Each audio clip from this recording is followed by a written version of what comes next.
चलिए आज अपन शुरू करेंगे अध्याय 5। आधा हो गया था, कुछ सेक्शन उसमें हो गए थे। आज अपन अध्याय 5 के सेक्शन जो है 50 सेक्शन 50 से पढ़ेंगे इसको क्या है। यदि जो सेक्शन 50 है वो शर्तें दी गई हैं तलाशी की शर्तें हैं।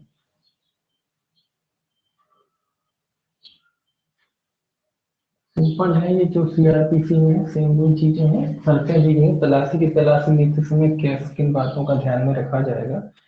तो इसका पहला क्लॉज कहता है कि जब धारा 42 के अधीन सम्यक रूप से प्राधिकृत कोई अधिकारी धारा 41, 42 और 43 के उपबंधों के अधीन किसी व्यक्ति की तलाशी लेने वाला है, तब ऐसे व्यक्ति को यदि ऐसा व्यक्ति ऐसी अपेक्षा करे तो बिना अनावश्यक विलंब के धारा 42 में उल्लिखित किसी विभाग के निकटतम राजपत्रित अधिकारी या निकटतम मजिस्ट्रेट के पास ले जाएगा। तो ये कह रहा है कि जब जो सीआरपीसी के जो धारा है उनकी कह रहा धारा 42 में सम्यक रूप से प्राधिकृत ने ये इसी की कह रहा है जो इस एक्ट के तहत धारा प्राधिकृत जो भी अधिकारी हैं जो तलाशी लेते हैं 41, 42 और 43 के अधीन, अगर ऐसा व्यक्ति जिसकी तलाशी ली जा रही है वो क्या अपेक्षा करता है कि राजपत्रित अधिकारी, तो कुल मिला के ये कह रहा है वो अपेक्षा करता है तो राजपत्रित अधिकारी या कोई न्यायिक मजिस्ट्रेट के पास ले जाएगा।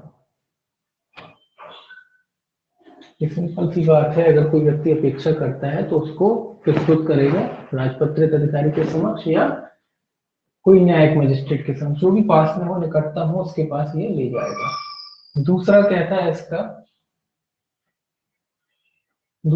है यदि ऐसी अपेक्षा की जाती है तो ऐसा अधिकारी ऐसे व्यक्ति को तब तक निरुद्ध रख सकेगा जब तक वह उसे धारा 1 में निर्दिष्ट राजपत्रित अधिकारी या मजिस्ट्रेट के समक्ष नहीं ले जा सकता।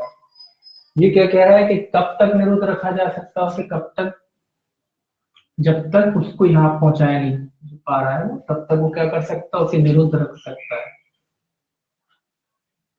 जिस अधिकारी ने उसे गिरफ्तार किया है, मान लीजिए राजपत्रित अधिकारी तक पहुंचने में टाइम लग रहा है, न्यायिक मजिस्ट्रेट तक पहुंचने में टाइम लग रहा है, तो तब तक के लिए वो उस व्यक्ति को क्या कर सकता है, गिरफ्तार करने ले सकता है या निरुद्ध रख सकता है। ये कह रहा है धारा सब क्लॉज 2। तीसरा सब क्लॉज देखिए क्या कह रहा है, यदि ऐसा राजपत्रित अधिकारी या मजिस्ट्रेट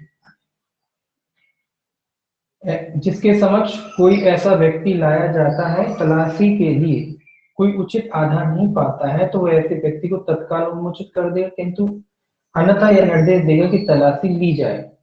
ये कह रहा है कि जब राजपत्रित, अब इनकी बात आ गई कि मान लीजिए इनके पास आ गया राजपत्रित अधिकारी हो चाहे न्यायिक अधिकारी, जैसी भी स्थिति हो, इनके पास जो है व्यक्ति को ले जाया गया है जिसको गिरफ्तार किया गया है, तो अगर इनको लगता है अधिकारियों को राजपत्रित अधिकारी या मजिस्ट्रेट को, न्यायिक मजिस्ट्रेट को, कि कोई मामला नहीं बनता तो ये क्या कर देगा, उसको उन्मोचित, ये तो आप जानते हैं, उन्मोचित कर देगा।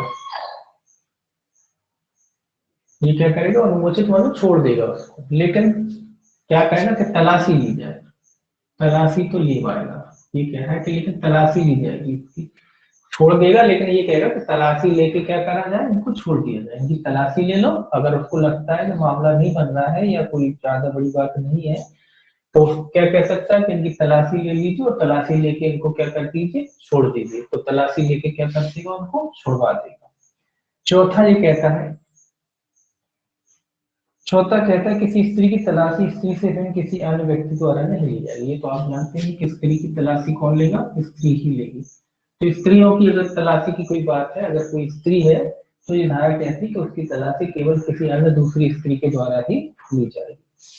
पांचवा देखिए क्या कहता है, जो सर्च में तलाशी में जो बातें हैं वही है, कोई अलग से बातें नहीं है।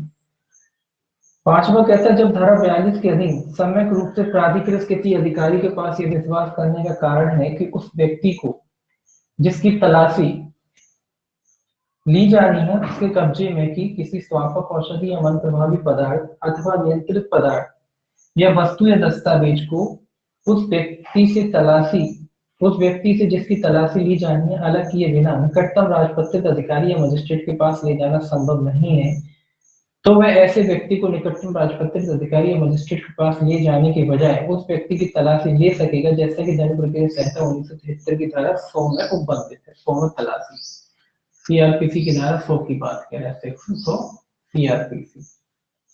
ये क्या कह रहा है कि कई बार ऐसी परिस्थिति होती है, इस परिस्थितियों का वर्णन कर रहा है कि जो अपराधी था, जिसने अपराध किया, जो पकड़ा गया है, उसके साथ मान लीजिए कोई एनडीपीएस वाला पदार्थ भी है उसके साथ, तो ये कह रहे हैं कि वो उससे अलग नहीं किया जा सकता। इस तरीके की स्थिति के मतलब उसको अलग तो नहीं, मतलब उसको एक साथ नहीं ले जाया जा सकता कि वो मटेरियल जो है एनडीपीएस वाला वो भी और वो व्यक्ति दोनों को इकट्ठा मजिस्ट्रेट के पास या राजपत्रित अधिकारी के समक्ष ले जाया जा सके। अगर संभव नहीं है अगर, तो वो पुलिस अधिकारी क्या करेगा, धारा 100 की जो सीआरपीसी में दी गई उसके अधीन स्वयं तलाशी उसकी ले लेगा, तलाशी ले लेगा, वस्तु में जो होगी वो जब्त कर लेगा, और जब्त करने के बाद तो व्यक्ति को क्या करेगा, राजपत्रित अधिकारी या न्यायिक मजिस्ट्रेट के पास ले जाएगा। कई बार परिस्थिति हो जाती है कि वो दोनों चीजें एक साथ नहीं जा पाती हैं, तो ऐसी स्थिति में धारा 100 सीआरपीसी का वो पालन करेगा, जो भी वस्तुएं होंगी उनको जब्त कर लेगा और व्यक्ति को क्या करेगा, राजपत्रित अधिकारी, न्यायिक अधिकारी या न्यायिक मजिस्ट्रेट के समक्ष ले जाएगा। छठवां इसका लास्ट जो है क्लॉज क्या कहता है, उपधारा 5 के अधीन तलाशी लिए जाने के, ये याद रखना आपको, उपधारा 5 के अधीन तलाशी लिए जाने के पश्चात उक्त अधिकारी ऐसे विश्वास के कारणों को लिखबद्ध करेगा जिसकी वजह से ऐसी तलाशी की आवश्यकता प्रतीत हुई है, और उसकी एक प्रति अपने अवैध वरिष्ठ पदाधिकारी को 72 घंटे के भीतर देगा। ये याद रखना, 72 घंटे, ये आपको याद रखना इंपॉर्टेंट है।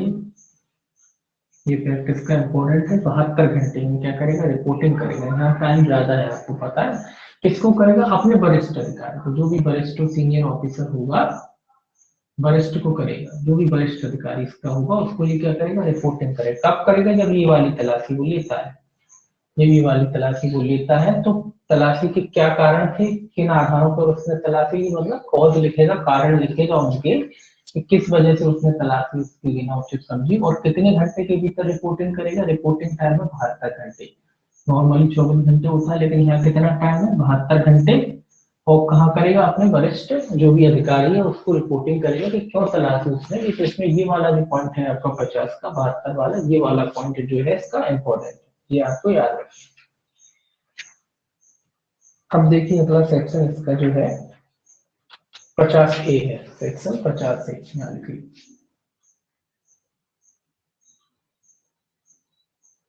सेक्शन जो है 50A, ये है नियंत्रित परिणाम अपने अधीन लेने की शक्ति, नियंत्रित परिणामों से संबंधित है ये सेक्शन, भी याद रखना है आपको।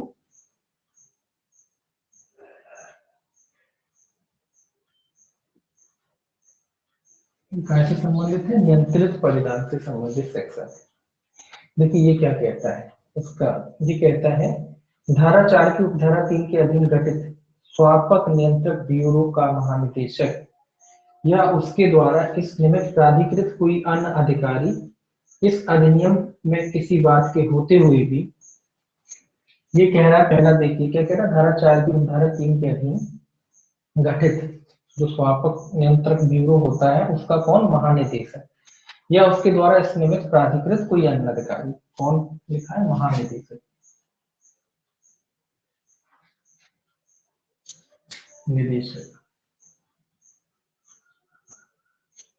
या अन्य अधिकारी हो सकता है, अन्य के लिखिए तो, या अन्य अधिकारी जो इसके द्वारा नियुक्त किया जाए। क्या क्या कर सकता है, एक लिखा है भारत में किसी भी गंतव्य के लिए, मतलब किसी भी स्थान के लिए, भारत के किसी भी स्थान के लिए, पहला है भारत के, पूरा भारत है तो भारत अकेले देता है, तो भारत के किसी भी स्थान पर।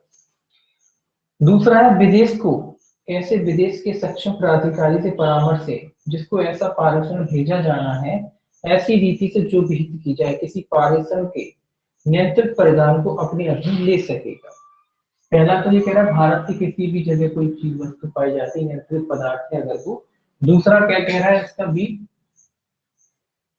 दूसरा कह रहा है विदेश को, ऐसे विदेश के सक्षम प्राधिकारी से परामर्श से, विदेश वाली बात है तो जो भी सक्षम प्राधिकारी है विदेश में, जो भी सक्षम प्राधिकारी है उसके परामर्श से, सक्षम प्राधिकारी जो भी हो, सक्षम प्राधिकारी का अर्थ जो भी हो, जैसी भी रैंक हो, जो भी अधिकारी हो, सक्षम प्राधिकारी से जिसको पारेषण भेजा जाना है, सक्षम प्राधिकारी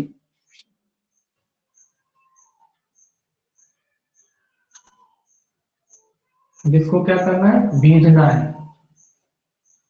जो भी माल है, कौन सा माल, नियंत्रित वगैरह परिधान वाला माल है, उसको भेजना है, भेजा जा रहा है ऐसी रीति से जो भेद की जाए किसी पारेषण के नियंत्रित परिधान को अपने अधीन ले सकता है। जो नियंत्रित परिधान है उसको क्या कर सकता है, अपने अधीन ले सकता है। नियंत्रित परिधान आपने पढ़ा ही था, क्या होता है नियंत्रित परिधान। नियंत्रित परिधान वो होता है जब वो आयात निर्यात जो किया जाता है विदेशों से अवैध रूप से, है ना, एक सीमा से दूसरे, एक देश से दूसरे देश जा रहा है, तो उस तरीके से जो जब माल को वापस लाने की बात करते हैं ना, जब कोई संधियां वगैरह होती हैं, तो जो भी माल भारत का अपराध है, ये तो कोई इंटरनेशनल तरीके का अपराध है, भले ही भारत से संचालित हो रहा है, विदेश में सप्लाई हो रहा है, तो जो माल जब तक हुआ है उसको फिर वो भारत में लेके आते हैं, उसको नियंत्रित परिवहन वगैरह परिवहन वगैरह बोलते हैं। तो इसी का कहना है कि जब वो कोई विदेश के लिए हो रहा है तो सक्षम प्राधिकारी है जो उससे क्या करेगा, परामर्श लेगा और उस माल को अपने अधीन ले लेगा। अधीन इसलिए ले लेगा कि मान लो इस देश का अपराध है या यहाँ का अपराध है, तो अगर वहां भेजना है तो फिर वो अपने हिसाब से फिर उससे भेजा जाएगा, है ना। तो नियंत्रित परिधान उसकी बात कह रहा है। तो बस इतना याद रखना है, इसमें कौन ले सकता है अपने कब्जे में, महानिदेशक ले सकता है या फिर अन्य प्राधिकारी जिसको महानिदेशक ने प्राधिकृत किया गया हो, वो नियंत्रित परिधान को अपने कब्जे में ले सकता है। बस इतना याद रखना है, नियंत्रित परिधान को कब्जे में कौन ले सकता है, महानिदेशक। बस इतना याद रखना, आपको कौन ले सकता है, महानिदेशक ले सकता है या न कोई प्राधिकारी जो महानिदेशक द्वारा प्राधिकृत किया जाए, वो उसको अपने कब्जे में ले सकता है। अब देखिए सेक्शन 51। सेक्शन 51 कहता है धन प्रक्रिया संहिता 1973 के उपबंधों का वारंट, गिरफ्तारी, तलाशी और वेतन को लागू होना। तो बस केवल इतना भी एक सेक्शन है, आप इतना याद रखिए, सीआरपीसी के प्रोविजन लागू होंगे जब वारंट की बात हो। काय काय में लागू होंगे, वारंट में, गिरफ्तारी में, वारंट, गिरफ्तारी और क्या है, अभिगम जो जब्ती होती है उसके मामले में। इन तीनों मामलों में सीआरपीसी के प्रोसीजर के जो सीआरपीसी जो है उसका प्रोसीजर लागू होगा।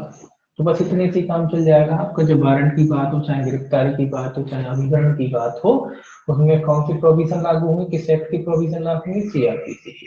तो देख लीजिए ये क्या कहता है, धन प्रक्रिया संहिता 1973 के उपबंध जहां तक वे इस अध्याय के उपबंधों से असंगत नहीं है, इस अधिनियम के अधीन जारी की गई सभी वारंटों तथा की गई सभी गिरफ्तारियों, तलाशियों और निगरानों को लागू। ये कह रहे हैं जहां तक इस अधिनियम से असंगत नहीं, ये तो आप जानते हैं कि इस विधि से असंगत नहीं होना चाहिए, जहां तक इसके फेवर में असंगत नहीं है वहां तक ये जो है सीआरपीसी के जो प्रोविजन है, चाहे वारंट की बात हो, चाहे गिरफ्तारी की बात हो, चाहे अधिग्रहण की बात हो, वो लागू होंगे। ठीक, इसमें केवल सेक्शन ही याद रखना है आपको, कुछ नहीं है। 52 देखिए, सेक्शन 52 क्या कहता है।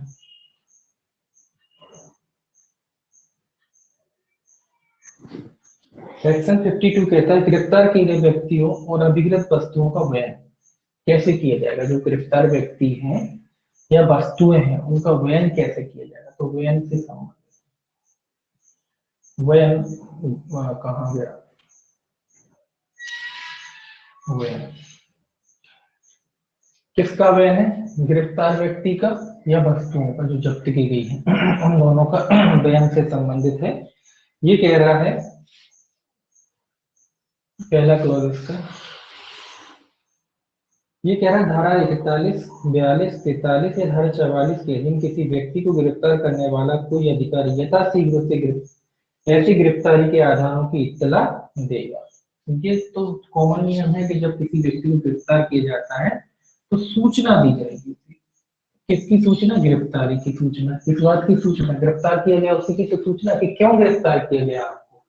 आपको अगर गिरफ्तार किया जाता है तो आपको क्यों गिरफ्तार किया जाता है उसकी सूचना आपको तुरंत दी जाएगी। जो भी व्यक्ति गिरफ्तार किया जाता है उसको उसकी सूचना दी जाएगी, इत्तला दी जाएगी, एक ही बात है।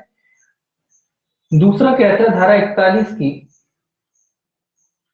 उपधारा 1 के अधीन जारी किए गए वारंट के अधीन गिरफ्तार किए गए प्रत्येक व्यक्ति और अभिकृत की गई प्रत्येक वस्तु को अनावश्यक विलंब के बिना ऐसे मजिस्ट्रेट को भेजा जाएगा जो वारंट जारी किया हो। तो ये कह रहा है कि अनावश्यक विलंब के वस्तु को भेजा जाएगा किसके पास, ऐसे मजिस्ट्रेट के पास जिसने वारंट जारी किया हो। तो कहाँ भेजेगा जी, मजिस्ट्रेट के पास। जो भी वस्तु आदि होती है अगर वो जब्त की जाती है तो उसको तुरंत भेजा जाएगा किसके पास भेजा जाएगा? मजिस्ट्रेट के पास। किस मजिस्ट्रेट के पास भेजा जाएगा? जिसने वारंट इशू किया था उसी को भेजा जाएगा। कौन सी बात है कि जिसने वारंट इशू किया था उसी मजिस्ट्रेट के पास क्या भेजा जाएगा? जो भी वस्तु आदि जब्त हुई तुरंत तत्काल उसको भेजा जाएगा। मतलब जितना आवश्यक समय लगता है वो तो लगेगा, बाकी तुरंत तत्काल मतलब अनावश्यक डिले नहीं किया जाएगा। तुरंत क्या किया जाएगा? कोशिश की जाएगी कि तुरंत मजिस्ट्रेट के समक्ष जो चीज वस्तु या व्यक्ति जो भी है उसको पेश किया जाएगा। किसके समक्ष पेश किया जाएगा? जिस मजिस्ट्रेट ने वारंट इशू किया। तीसरा देखिए ये क्या कहता है, ये सीआरपीसी है एक तरीके से, है ना। अब देखना आपको मुझे कि कहाँ लगा रहा है, जैसे ये आ गया था 72 घंटे, बस और कुछ नहीं। देखिए तीसरा क्या कहता है, धारा 41 की उपधारा 2, धारा 42, 43, 44 के अधीन गिरफ्तार किए गए व्यक्ति और अभिकृत की गई वस्तु को अनावश्यक विलंब के बिना, हाँ तीसरा है, पहला निकटतम पुलिस थाने के भारसाधक अधिकारी को, धारा 53 के अधीन सशक्त अधिकारी को भेजा जाएगा। तो इसमें दो कंडीशन है, अगर वो क्या करता है, धारा 41, 42 या 43 या 44 के अधीन गिरफ्तार किए गए व्यक्ति को, यहाँ वस्तु थी, यहाँ गिरफ्तार व्यक्ति है, कौन सा व्यक्ति है जिसको गिरफ्तार किया जाता है, उसको क्या क्या करेगा जी? निकटतम, या तो पुलिस थाने ले जाएगा, पुलिस थाने लिखा है, निकटतम पुलिस थाने के भारसाधक अधिकारी के पास, तो पुलिस थाना ही लिख लीजिए। पुलिस थाना ले जाने का मतलब यही है कि भारसाधक अधिकारी के समक्ष पेश करा, तो है ना, तो पुलिस थाना ले जाएगा या भारसाधक अधिकारी लिख लीजिए। जो पुलिस थाने का भारसाधक अधिकारी होता है उसके समक्ष ले जाएगा उसे, या फिर कहाँ ले जाएगा? कोई धारा 53 के अधीन सशक्त अधिकारी को भेजा जाएगा, या कोई धारा 53 के अधीन कोई भी अधिकारी जो सशक्त है उसके समक्ष क्या करेगा? भेजा जाएगा। ऐसा व्यक्ति जो गिरफ्तार किया गया उसको कहाँ ले जाएगा? थाने के भारसाधक अधिकारी के समक्ष ले जाएगा, या फिर धारा 53 के अधीन जो सशक्त किए गए अधिकारी है उसके अधीन उसके समक्ष क्या किया जाएगा? ऐसे व्यक्ति को पेश किया जाएगा। चौथा देखिए क्या कहता है, चौथा कहता है ऐसा प्राधिकारी या अधिकारी जिसको कोई व्यक्ति या वस्तु धारा 2 या धारा 3 के अधीन भेजी जाती है सुविधा अनुसार शीघ्रता से ऐसे उपाय करेगा जो ऐसे व्यक्ति वस्तु के विधिक व्ययन के लिए आवश्यक हो। ये कॉमन सी बात है विधिक व्ययन के लिए। जो अधिकारी है वो क्या करेगा? स्वाभाविक सी बात है, अधिकारी शीघ्रता से काम करेगा और सभी उपयुक्त, इसमें लिखा है ऐसा अधिकारी प्राधिकृत जिसको धारा 2 और 3 के अधीन भेजा गया जाती है सुविधा अनुसार शीघ्रता से ऐसे उपाय करेगा जो ऐसे व्यक्ति या वस्तु के विधिक व्ययन के लिए आवश्यक हो। मतलब जैसा भी विधि कहती है विधि के अनुसार उनका व्ययन किया जाना है, जेल भेजना है, गिरफ्तार करना है, छोड़ना है, जो भी उपाय है वो शीघ्रता से काम करेगा ताकि इनके कोई विधिक अधिकार जो भी, चाहे वस्तु हो या व्यक्ति हो, तो कोई विधिक अधिकार इनका जो भी है वो उनका लाभ मिल सके, उनका हनन ना हो। तो ऐसे काम करेगा कि मतलब आगे क्या करना है, छोड़ना है, गिरफ्तार करना है, ले जाना है, जो भी स्थिति हो, जैसी भी स्थिति हो, उसके लिए जो समुचित अधिकारी है, जो सशक्त अधिकारी है, वो क्या करेगा? शीघ्रता से कार्रवाई करेगा। देखिए 52A और है इसमें,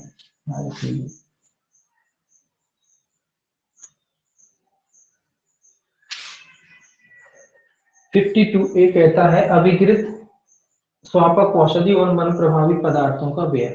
ये एनडीपीएस पदार्थ का व्यय के बारे में कह रहा है, उसके बारे में कैसे किया जाएगा? एनडीपीएस पदार्थों का व्यय है, इसके बारे में ही कह रहा है कि इनका व्यय कैसे किया जाए। वो व्यक्ति वगैरह का था जब तलाशी वगैरह में जो चीजें पाई गई थी उनका था, ये जो एनडीपीएस पदार्थ अगर पकड़ा जाता है तो उसका कैसे किया जाएगा उसके बारे में कह रहा है। पहला कहता है, इसको थोड़ा पढ़िएगा, ये कहता है केंद्र सरकार किन्हीं स्वापक औषधियों और मन प्रभावी पदार्थ नियंत्रित पदार्थों या हस्तांतरणों के संबंध में परिसंकट में प्रकृति, चोरी के लिए अति संवेदनशीलता, प्रतिस्थापन, समुचित भंडारण, स्थान की विषमता या किसी अन्य सुसंगत महत्व को ध्यान में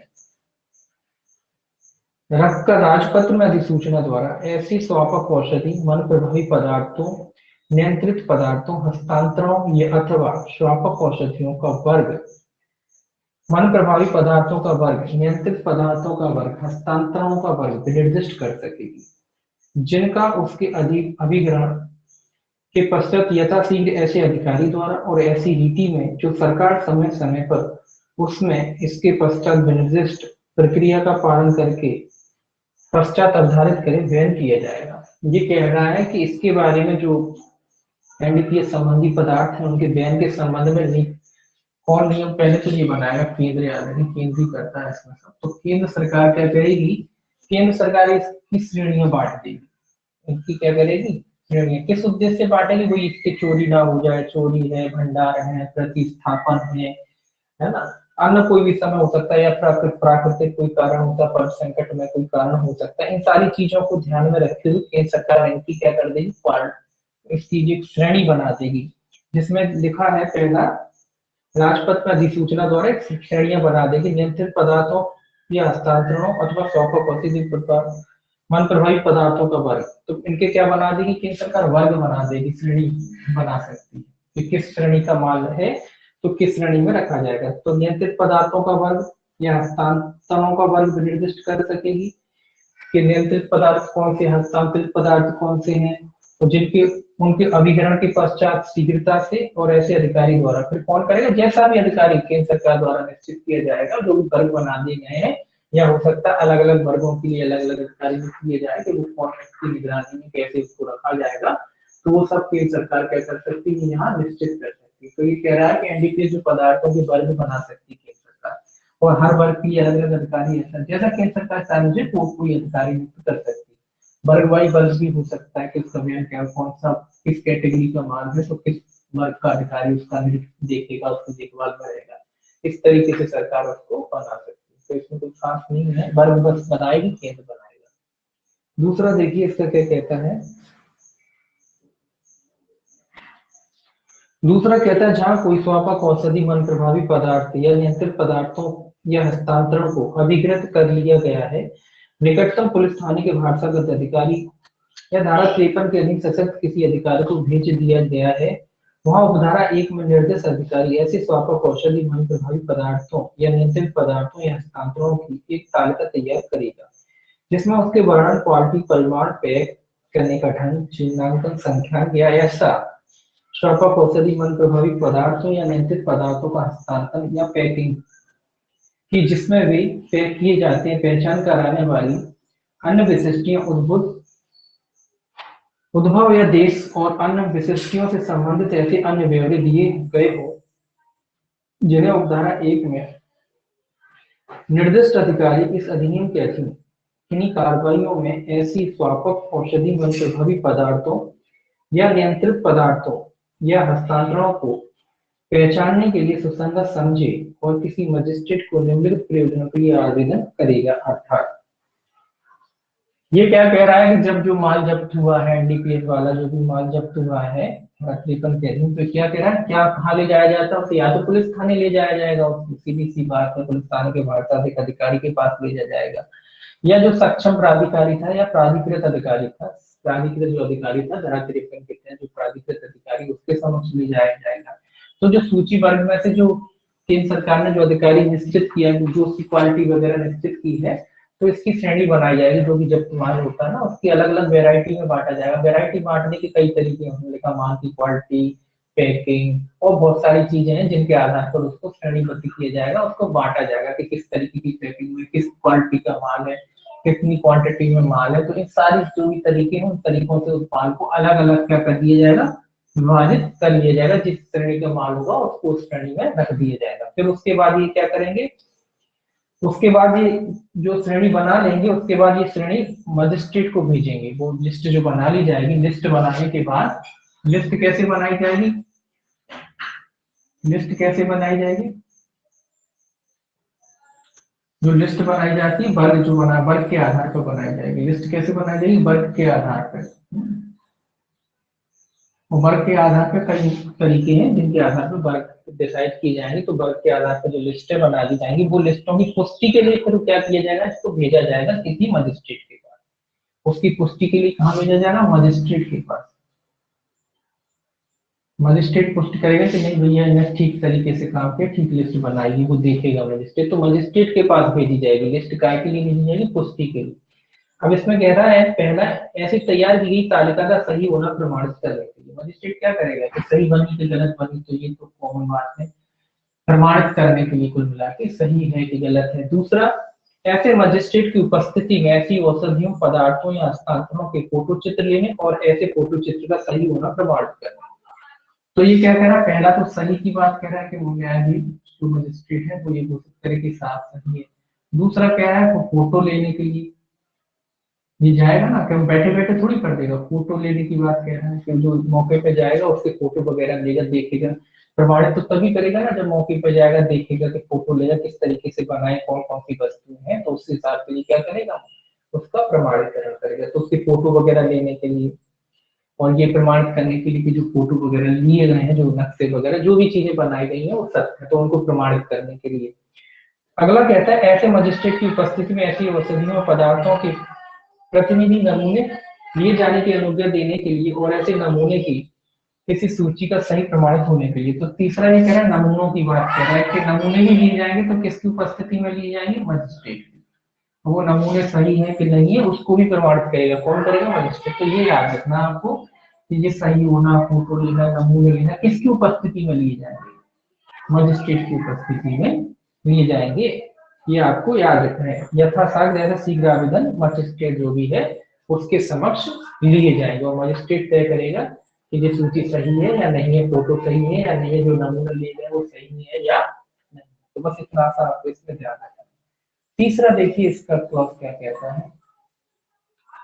तीसरा क्लॉज कहता है जहां उपधारा 2 के अधीन कोई आवेदन किया जाता है वह ऐसा मजिस्ट्रेट यथा साक्त शीघ्र ऐसा आवेदन मंजूर करेगा। तो ये कह रहा है, ये तो मजिस्ट्रेट के लिए लिखा है कि मजिस्ट्रेट के समक्ष आवेदन किया जाता है तो मजिस्ट्रेट क्या करेगा, शीघ्र उसके आवेदन को मंजूर कर लेगा।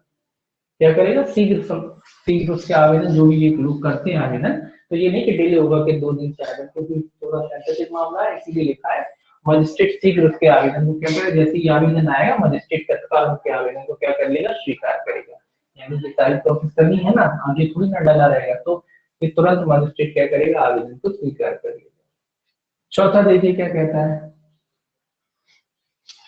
चौथा कहता है भारतीय साक्ष्य अधिनियम या दंड प्रक्रिया संहिता 1973 में किसी बात के होते हुए भी इस अधिनियम के अधीन किसी अपराध का विचारण करने वाला प्रत्येक न्यायालय उपधारा 2 के अधीन तैयार की गई और मजिस्ट्रेट द्वारा प्रमाणित तालिका स्वापक औषधि वन प्रभावी पदार्थ नियंत्रित पदार्थ के हस्तांतरणों के फोटोचित नमूने की सूची को ऐसे अपराध के संबंध में प्राथमिक साक्ष्य मानेगा। ये जो सब नमूने वगैरह लिए हैं, जब मामला चलेगा तो जो भी मजिस्ट्रेट है उसको क्या मानेगा, प्राथमिक साक्ष्य मानेगा। कैसा साक्ष्य है ये, प्राथमिक साक्ष्य के रूप में इसका इस्तेमाल किया जाएगा, क्योंकि मजिस्ट्रेट के समक्ष हो रहा है ना, इसीलिए। तो ये कह रहा प्राइमरी एविडेंस इसको माना जाएगा। इसको क्या माना जाएगा, जो भी नमूने वगैरह लिए जाते हैं, ये जो मजिस्ट्रेट से जो वेरीफाई करा लिए गए, लिस्ट वगैरह आदि बनाई गई है, जो भी जब्ती वगैरह हुई है और जिसकी जो लिस्ट वगैरह आदि बना दी है, जिसको मजिस्ट्रेट ने क्या किया, ऑथराइज कर दिया, अटेस्टेड कर दिया है कि हाँ प्रमाणित कर दिया है, तो ऐसी सारी वगैरह लिस्ट जो वगैरह है उसको क्या माना जाएगा, प्राइमरी एविडेंस माना जाएगा। कोई भी मामला है तो उसके लिए प्राइमरी एविडेंस तो चाहिए ना, तभी तो मामला आगे बढ़ेगा। तो ये कह रहा है उसको प्राइमरी एविडेंस के रूप में इस्तेमाल किया जा सकता है, न्यायालय उसे प्राइमरी एविडेंस के रूप में इस्तेमाल करेगा। अब देखिए 53 है, सेक्शन 53, इसको थोड़ा मिटा दें।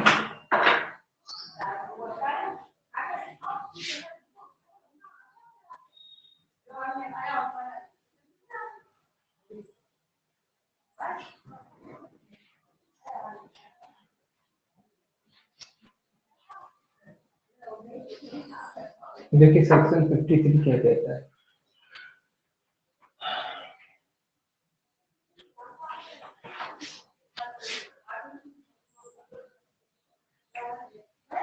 फिफ्टी थ्री कहता है पुलिस थाने के भाषाविद अधिकारी की शक्तियों प्रति के विभागों के अधिकारियों में विनिमय करने की शक्ति। ये कह रहा है पुलिस की शक्ति अन्य अधिकारियों को देने की बात कर रहा है। पुलिस की शक्ति, पुलिस की जो शक्ति होती है, इधर शक्ति अन्न अन्न को देने की बात कर रहा है। अन्न लिख दिया, केवल अन्य जो अधिकारी होते हैं उनको, अन्य मतलब कोई नहीं, अन्य जो अधिकारी होते हैं उनको ट्रांसफर की जा सकती है। कौन कर सकता है, केंद्रीय सरकार करेगी। देखिए इसमें केंद्र या राज्य सरकार के परामर्श के पश्चात इसमें लिखा है पुलिस थाने के भारसाधक अधिकारी की शक्तियां कतिपय विभागों के अधिकारियों में विलीन करने की शक्ति। तो ये लिखा है कि कौन कौन से विभाग है जहाँ इनकी शक्तियां दी जा सकती है पुलिस अधिकारी की शक्ति। पुलिस अधिकारी की क्या शक्तियां होती है? केवल इन्वेस्टिगेशन वगैरह तो वही वाली शक्तियों की बात करें, गिरफ्तारी इन्वेस्टिगेशन, तो वो शक्तियों की बात करें कि अन्य विभाग के अगर अधिकारी हैं तो उनको भी अगर चाह सरकार चाहती तो उनको भी दे सकती। पहला इसमें कह रहा है, इसमें पहला कह रहा है केंद्र सरकार राज्य सरकार से परामर्श करने के पश्चात राजपत्र में प्रकाशित अधिसूचना द्वारा इस अधिनियम के अधीन अपराधों के अन्वेषण के लिए पुलिस थाने के भारसाधक अधिकारी की शक्तियां केंद्रीय उत्पादन शुल्क, स्वापक शुल्क, सीमा शुल्क, राजस्व आसूचना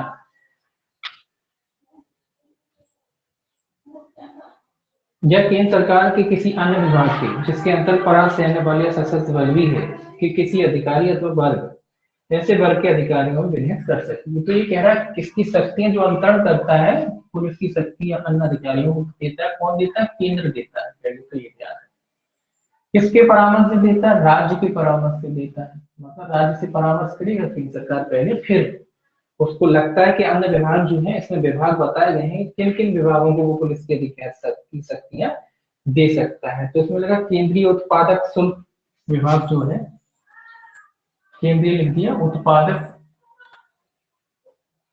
शुल्क जो विभाग है उसको दे सकता है। दूसरा कह रहा है स्वापक सीमा शुल्क जो है, स्वापक सीमा शुल्क, स्वापक विभाग भी हो सकता है, स्वापक सीमा शुल्क ये विभाग है, इसको दे सकता है। राजस्व को दे सकता है, आसूचना विभाग को भी दे सकता है। आसूचना जो है ये विभाग होता है, सूचना राजस्व आसूचना है। इसके अलावा इसमें दो चीजें और जोड़ी है, सैन्य बल जो केंद्र सरकार के जो पैरा सैन्य बल होते हैं, सैन्य बल या सशस्त्र बल। कौन से सैन्य बल? जो केंद्र के अधीन आते हैं, सैन्य बल सशस्त्र भी इसमें शामिल है ना। जो कौन से वाले? जो केंद्र के अधीन आते हैं, केंद्र के अधीन होते हैं, उनको अगर चाहे तो पुलिस की शक्तियां ये दे सकता है। राज्य सरकार से परामर्श करेगा, उसके बाद ये शक्तियां उनको ये जो भी विभाग है, उत्पादक शुल्क है, स्वावक सीमा शुल्क है, राजस्व है, आसूचना है, सैन्य है या सशस्त्र बल है जो केंद्र सरकार के अधीन आते हैं, तो उनको केंद्र सरकार चाहती है कि पुलिस की शक्ति देनी चाहिए तो वो पुलिस की शक्तियां इनको ट्रांसफर कर सकती है। दूसरा ये कह रहा है इसका, ये याद रखना कि राज्य केंद्र सरकार किससे परामर्श करेगी? राज्य सरकार से परामर्श करेगी, ठीक है, वो केंद्र सरकार करती है। दूसरा है राज्य सरकार राजपत्र में अधिसूचना द्वारा इस अधिनियम के अधीन अपराधों के अन्वेषण के लिए किसी पुलिस थाने के भारसाधक अधिकारी की शक्तियां औषधि नियंत्रक, राजस्व या उत्पादन शुल्क विभाग या किसी अन्य विभाग के किसी अधिकारी अथवा ऐसे बल के अधिकारी में विनिहित कर सकेगी। ये राज्य सरकार की बात कह रहा है कि राज्य सरकार राजपत्र में अधिसूचना द्वारा चाहे यहाँ राज्य सरकार भी कर सकती है, दोनों कर रहे हैं। राज्य सरकार चाहे तो वो भी कर सकती है, इनको भी अधिसूचना निकालना पड़ेगी राज्य सरकार को अधिसूचना द्वारा। ये कह रहा है कि इस अधिनियम के तहत जो अपराधों का अन्वेषण किया जाता है उसमें पुलिस थाने के जो भारसाधक अधिकारी की जो भी शक्तियां होती हैं, वारंट पुलिस की शक्तियां क्या होती हैं? अन्वेषण करना और साक्ष्य एकत्रित करना, है ना, गिरफ्तारी करना, ये दो ही शक्तियां तो रहती हैं मोस्टली पुलिस पे। तो ये कह रहा है उन्हीं शक्तियों को ये अगर अन्य अधिकारी है जिसमें औषधियां हैं, ये विभाग लिखा है अधिकारी की शक्तियां औषधि नियंत्रण है या राजस्व या उत्पादन शुल्क विभाग है, औषधि नियंत्रण ये राज्य दे सकता है, औषधि नियंत्रण विभाग है ये राज्य के हैं, इस राज्य दे सकता है इनको। औषधि नियंत्रण विभाग है या राजस्व या उत्पादन शुल्क विभाग है या उत्पादन शुल्क जो विभाग है उनको क्या कर सकते हैं? राज्य सरकार चाहे तो पुलिस की शक्तियां दे सकते हैं इनके किसी अधिकारी को, इन विभागों में किसी अधिकारी को चाहे तो पुलिस की शक्तियां दे सकते हैं। औषधि नियंत्रण विभाग और राजस्व या उत्पादन शुल्क विभाग है, उसको राज्य सरकार भी चाहे तो शक्तियां दे सकती है। अब देखिए 53A और है, यहाँ लिख लीजिए 53A। ये कहता है कतिपय परिस्थितियों में कथनों की सुसंगति, सुसंगति से संबंधित कथनों की, जो कथन किए जाते हैं उनकी सुसंगति, कथन की सुसंगति कैसे संबंधित है? कथनों की सुसंगति से संबंधित है, कथनों की सुसंगति से संबंधित है। देखिए ये क्या कह रहा है, पहला इसका क्लॉज क्या कह रहा है, पहला कह रहा है अपराधों का अन्वेषण करने के लिए धारा 53 के अधीन सशक्त किसी अधिकारी के समक्ष ऐसे अधिकारी द्वारा की गई किसी जांच या कार्रवाई के दौरान किसी व्यक्ति द्वारा किया गया और हस्ताक्षरित कोई कथन जिसमें अंतर्निहित तथ्यों की सत्यता साबित करने के प्रयोजनों के लिए इस अधिनियम के अधीन किसी अपराध के किसी अभियोजन से सुसंगत होना। ये कह रहा है जब कार्रवाई की जाती है ना तो कथन वगैरह आदि किए जाते हैं, वो कथन सुसंगत है वगैरह, तो उनके बारे में कह रहा है। तो पहला इसको देख लीजिए, ये कह रहा है जब ऐसा कथन करने वाले व्यक्ति की मृत्यु हो गई है या वह मिल नहीं सकता या साक्ष्य देने में असमर्थ हो गया है या प्रतिपक्ष द्वारा उसे पहुंच के बाहर कर दिया, जो सीआरपीसी में बात थी वही कह रहा है, बाहर कर दिया गया है, या जिसकी उपस्थिति में इतने विलंब या व्यय के बिना जितना की मामले की परिस्थितियों में न्यायालय आयुक्त की समस्या अभिप्राप्त नहीं की जा सकती, या दूसरा देख लीजिए जब कथन करने वाले व्यक्ति की न्यायालय के समक्ष मामले में साक्षी के रूप में परीक्षा की जाती है और मामले की परिस्थिति को ध्यान में रखते हुए न्यायालय की राय न्याय के हित में कथन को साक्ष्य में ग्रहण किया जाना चाहिए। दूसरा और पढ़ लीजिए पूरा इसको, उपधारा 1 के उपबंध जहां तक हो सके इस अधिनियम या उसके अधीन बनाए गए नियमों या आदेशों के अधीन किसी कार्रवाई के संबंध में जो किसी न्यायालय के समक्ष कार्रवाई से भिन्न है उसी प्रकार लागू होंगी जैसे वे किसी अन्य न्यायालय के समक्ष किसी कार्रवाई के संबंध में लागू होते हैं। ये क्या कह रहा है, ये कह रहा है कि कोई व्यक्ति वगैरह थी जिसकी जांच या कार्रवाई के प्रकरण में कथन लिए जा चुकी है, अब लिए जा चुकी जब जांच हो रही थी या कोई कार्रवाई की गई थी, है ना, उस समय भी कथन लिए जा चुके थे।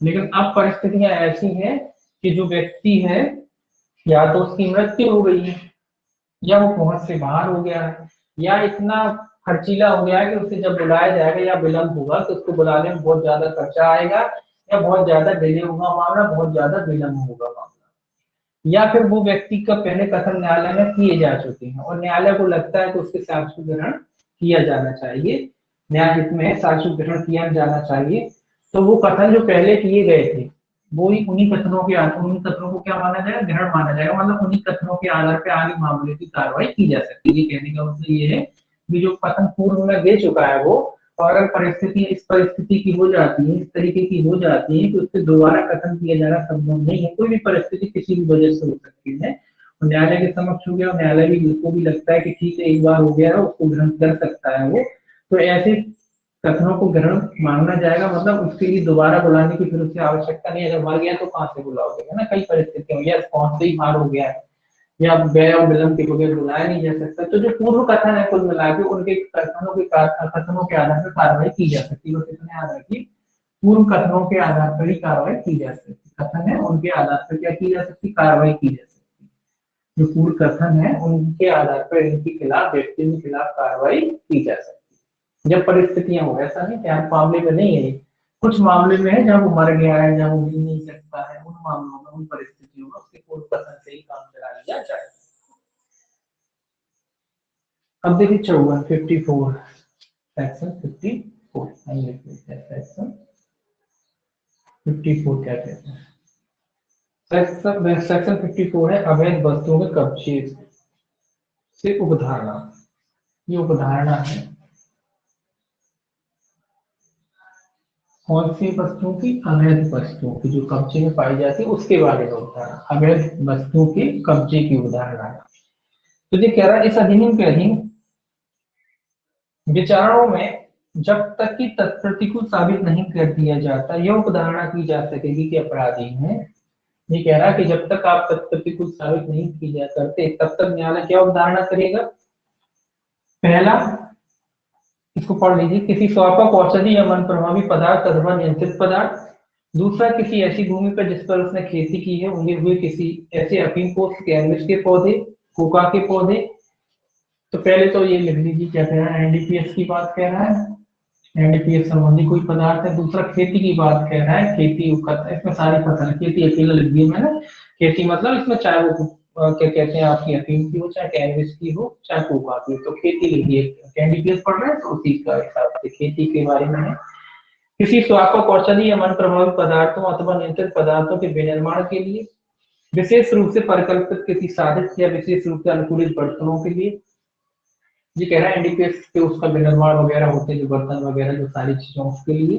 किसी ऐसी सामग्री जिस पर किसी स्वापक औषधि या मन प्रभावी पदार्थ अथवा नियंत्रित पदार्थों के निर्माण से संबंधित कोई प्रसंस्करण किया गया है, या ऐसी सामग्री से बचे किसी ऐसे अवशिष्ट पदार्थ जिससे किसी स्वापक औषधि या मन प्रभावी पदार्थ अथवा नियंत्रित पदार्थ का विनिर्माण किया गया है, बाबत जिसके कब्जे के बारे में वह समाधानप्रद रूप से हिसाब देने में असफल रहता है, इस अधिनियम के अधीन कोई अपराध है। तो कुल मिलाकर ये कह रहा है कि जो भी वस्तुएं वगैरह पकड़ी ली जाती है, चाहे वो खेती में हो, चाहे वो एनडीपीएस वाले पदार्थ हो, चाहे वो विनिर्माण वाले पदार्थ से संबंधित हो, है ना, वो सारी चीजों के बारे में न्यायालय क्या करेगा, वो उठाना करेगा जब तक कि आप प्रतिकूल नहीं साबित करते। तो न्यायालय क्या करेगा, उदाहरण करेगा। कब तक करेगा, जब तक कि आप उसके तथ्य प्रतिकूल साबित नहीं कर देते। मतलब आपको स्वयं को साबित करना पड़ेगा, जो भी वस्तुएं वगैरह पाई जाती हैं आपके कब्जे में से, तो आपको ही सिद्ध करना पड़ेगा कि ये किस उद्देश्य से आपके कब्जे में थी। तो न्यायालय तो मान के चलेगा कि भैया आपने अपराध किया है और इस अधिनियम से संबंधित जो अपराध है वो किया है, लेकिन आपको सिद्ध करना पड़ेगा। अगर आपके कब्जे में है तो आप स्वयं ही सिद्ध करेंगे कि भाई साहब हमारे पास तो और दूसरे उद्देश्य के लिए थी, इस उद्देश्य के लिए नहीं। तो ये सिद्धि का भार किसका होगा, आपका ही होगा। मतलब जिसके कब्जे में से पाई जाती है उसी व्यक्ति पर सिद्धि का भार होगा। अब देखिए 55, सेक्शन 55, इसमें भी कुछ याद नहीं रखना, बस इतना रखते हैं न्यायालय उठाना करेगा। करेगा का मतलब होता है सिद्धि के भार से होता है और कुछ नहीं, जो व्यक्ति के कब्जे में उसी को सिद्ध करना पड़ेगा, पहला। ठीक है। 55 देखिए क्या कहता है, अभिगृहित और परिदत्त वस्तु का पुलिस द्वारा अपने भार साधन में लेना। ये पुलिस के द्वारा है, पुलिस ले सकती है जब्त वस्तुओं को कब्जा, पुलिस ले सकती है जो जब्त वस्तुएं हैं, अभिगृहित मतलब जब्त वाली, इसको पुलिस अपने कब्जे में ले सकती है। देखिए ये क्या कहता है, किसी पुलिस थाने का भार साधक अधिकारी किसी अधिकारी ऐसी सभी वस्तुओं को जो उस पुलिस थाने के स्थानीय क्षेत्र के भीतर इस अधिनियम के अधीन अभिगृहित की जाए और उसे परिदत्त की जाए, मजिस्ट्रेट के आदेश के लंबित रहने के दौरान अपने भार साधन में लेगा और उन्हें सुरक्षित अभिरक्षा में रखेगा, तथा ऐसे अधिकारी को जो ऐसी सभी वस्तुओं के साथ पुलिस थाने तक जाए या जो उस प्रयोजन के लिए तैयार किए जाए ऐसी वस्तुओं पर अपनी मुद्रा लगाने के लिए या उनमें से नमूना लेने के लिए अनुरोध करेगा, तथा इस प्रकार ली गई सभी नमूने भी पुलिस थाने के भाषाविक अधिकारी की मुद्रा से मुद्रांकित किए जाए। ये कह रहा है कि पुलिस कब करेगी, मान लो कोई माल पकड़ा है तो ये कह रहा है पुलिस जो है उस माल को जब्त कर लेगी, अपने कब्जे में रख लेगी और तब तक अपने कब्जे में रखेगी जब तक मजिस्ट्रेट इनको कोई अन्य आदेश नहीं दे देता। तो मजिस्ट्रेट के आदेश तक कब तक रखेंगे जी अपने कब्जे में, मजिस्ट्रेट के आदेश तक, और फिर जैसा भी मजिस्ट्रेट आदेश करेगा उसके हिसाब से आगे कार्रवाई की जाएगी। दूसरा ये कह रहा है कि जब पुलिस जब्त करेगी वो एनडीपीएस संबंधी वस्तुओं को, तो जो अधिकारी होता है एनडीपीएस से सक्षम, जो भी अधिकारी होगा, कर्मचारी होगा, उसको क्या है ये अपने साथ ले जाएगी जब्ती की जगह से, पुलिस थाने उन्हीं की निगरानी में जाएगा, वहां उसके नमूने सैंपल वगैरह लिए जाएंगे, वहां पे भी उनको फिर पैकिंग वगैरह के थ्रू अधिकारी जो होता है उसके समक्ष, कोई भी अधिकारी होगा, कोई भी अधिकारी हो सकता है, एक अधिकारी की आवश्यकता पड़ेगी तो उसके सामने वो नमूने वगैरह पेश किए जाएंगे और उसकी सील बंद वगैरह की जाती है, तो उस पर पुलिस थाने का जो भाषा अधिकारी होता है उसी की सील भी लगाई जाएगी। तो कोई खास नहीं, बस इतना याद रखना कब तक ये करते हैं अपने कब्जे में रखते हैं, मजिस्ट्रेट के आदेश। तो ये कॉमन बात है कि जो मजिस्ट्रेट जैसा आदेश देगा फिर आगे जैसी कार्रवाई की जाए। सेक्शन 56, सेक्शन 56 क्या कहता है, सेक्शन 56 कहता है एक दूसरे की सहायता करने के अधिकारी की बाध्यता। ये अधिकारी पर बाध्यता डाली गई है, एक दूसरे आपस में लिख लीजिए आप, आपस में एक दूसरे की हेल्प करेंगे, की मदद करेंगे। ये पर्टिकुलर सेक्शन रूल डाल दिए कि भैया आप लोग एक दूसरे की मदद करोगे आपस में, ये नहीं कि इधर उधर चल रहे हैं हर विभाग का जो भी इस अधिनियम से अपराध होता है, चाहे कोई विभाग को, आपस में कॉपरेट करेंगे और एक दूसरे की मदद करेंगे। ये कहता है धारा 42 में उल्लिखित विभिन्न विभागों के सभी अधिकारी सूचना दिए जाने या अनुरोध किए जाने पर इस अधिनियम के उपबंधों को कार्यान्वित करने में एक दूसरे की सहायता करने के लिए वैध रूप से आबद्ध होंगे। क्या होंगे? वैध रूप से आबद्ध कर दिया है। आबद्ध का मतलब, आबद्ध का मतलब क्या है? आबद्ध का मतलब है कि ये बंध गए। आबद्ध का मतलब क्या है? कि ये बंध गए हैं, अब इनको मदद करनी ही पड़ेगी, है ना। आबद्ध का मतलब क्या है? ये बंध गए, बांध दिया सरकार ने तो भैया कि आपसे जब भी मदद मांगी जाती है इस अधिनियम के संबंध में, जो भी विभाग है, जो भी आगे बताए गए कि जो भी अधिकारी है धारा 42 के अधीन, तो आपस में अगर कोई अधिकारी इनसे हेल्प मांगता है, मदद मांगता है, तो इसको मदद देनी पड़ेगी। ये क्या है? मदद देने के लिए आबद्ध, बंधे हुए, है ना। तो ये बांधा हुआ है, ऐसा नहीं कि नहीं दे रहे, हेल्प नहीं कर रहे। अगर कोई पुलिस, कोई एनडीपीएस वाला कोई स्कीम में से मान लीजिए स्वापक सीमा शुल्क अधिकारी पुलिस से मांगता है, तो पुलिस को करनी पड़ेगी इसकी मदद, या पुलिस इनसे मांगती तो इनको पुलिस की करनी पड़ेगी, है ना। इस तरीके की बात कह रहा है कि ये लोग क्या है? आबद्ध है दूसरे की मदद करने के लिए। अब देखिए सेक्शन 57 क्या कहता है। सेक्शन 57 कहता है गिरफ्तारी और अभिग्रहण की रिपोर्ट, ये रिपोर्ट है जो गिरफ्तारी आदि की जाती है उसकी रिपोर्ट कहाँ दी जाए। देखिए क्या कहता है, जब कोई व्यक्ति इस अधिनियम के अधीन कोई गिरफ्तारी या अभिग्रहण करता है तो वह ऐसी गिरफ्तारी या अभिग्रहण को ठीक पश्चात 48 घंटे के भीतर ऐसे गिरफ्तारी या अभिग्रहण की सभी विशिष्टों की पूरी रिपोर्ट अपने अभिहित वरिष्ठ अधिकारी को देगा। ये कह रहा है कितने घंटों में देगा गिरफ्तारी की रिपोर्ट, कितने घंटों में दी जाएगी? 48 घंटे। ये भी याद रखना है आपको, 48 घंटे में गिरफ्तारी की रिपोर्ट दी जाएगी। किसको दी जाएगी? वरिष्ठ अधिकारी को, जो भी इनका वरिष्ठ होगा, वरिष्ठ को दी जाएगी। जो भी इनका वरिष्ठ अधिकारी होगा, सारे ब्यौरे वगैरह उसमें लिखे हुए होंगे। तो गिरफ्तारी और जब्ती की जो रिपोर्ट है वो कितने घंटे में दी जाएगी? 48 घंटे में दी जाएगी, है ना। और तलाशी की जो अपन ने पहले पढ़ा था वहां कितनी थी? वो 72 घंटे की तलाशी वगैरह जो लेता है, क्यों लिए जो जब्ती वगैरह होती है, तलाशी में जो जब्ती होती है उसकी 72 घंटे। ये काय की ये गिरफ्तारी की जाती है, जैसे अपन सीआरपीसी में पढ़ते हैं ना कि गिरफ्तारी की जो रिपोर्ट कितने घंटे में दी जाती है? 24 घंटे में। यहाँ कितने घंटे में दी जाती है? 48 घंटे में। तो ये अंतर है दोनों में। यहाँ 48 घंटे में क्या की जाएगी? रिपोर्टिंग की जाएगी। सीआरपीसी में कितने घंटे में रिपोर्टिंग की जाती है? 24 घंटे में। यहाँ कितने घंटे में रिपोर्टिंग की जाती है? 48 घंटे। 72 वाली बात भी आई थी और 48 वाली। तो 72 वाली किसी ने वो आपको अलग याद रखना, और 48 वाली यहाँ तुझे याद रखना कि 57 जो है गिरफ्तारी वाली बात कह रहा है, जब्ती की जाती है, जब गिरफ्तार किसी व्यक्ति को किया जाता है तो उसकी गिरफ्तारी की जो रिपोर्ट है वो 48 घंटे के भीतर की जाएगी। अब देखिए 57 ये और है इसमें,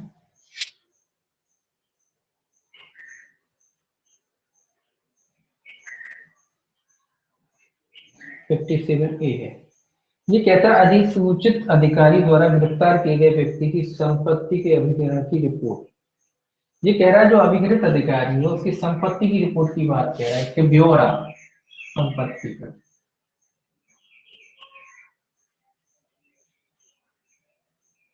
कौन करेगा? अभिहित प्राधिकारी, जो भी अभिहित किए जाए, जो भी सक्षम मान लीजिए या सक्षम प्राधिकारी हो जिसको भी आदेश दिया जाए वो अधिकारी। इसमें लिखा है जब कभी धारा 53 के अधीन अधिसूचित कोई अधिकारी इस अधिनियम के अधीन कोई गिरफ्तारी या अभिग्रहण करता है और अध्याय 5 के उपबंध ऐसी गिरफ्तारी या अभिग्रहण के मामले में संलिप्त किसी व्यक्ति को लागू होते हैं तो अधिकारी गिरफ्तारी या अभिग्रहण के 90 दिन के भीतर अधिकारिता रखने वाले सक्षम न्यायालय को उस व्यक्ति की अवैध रूप से अर्जित संपत्तियों के बारे में रिपोर्ट करेगा। ये कौन सा अधिकारी है?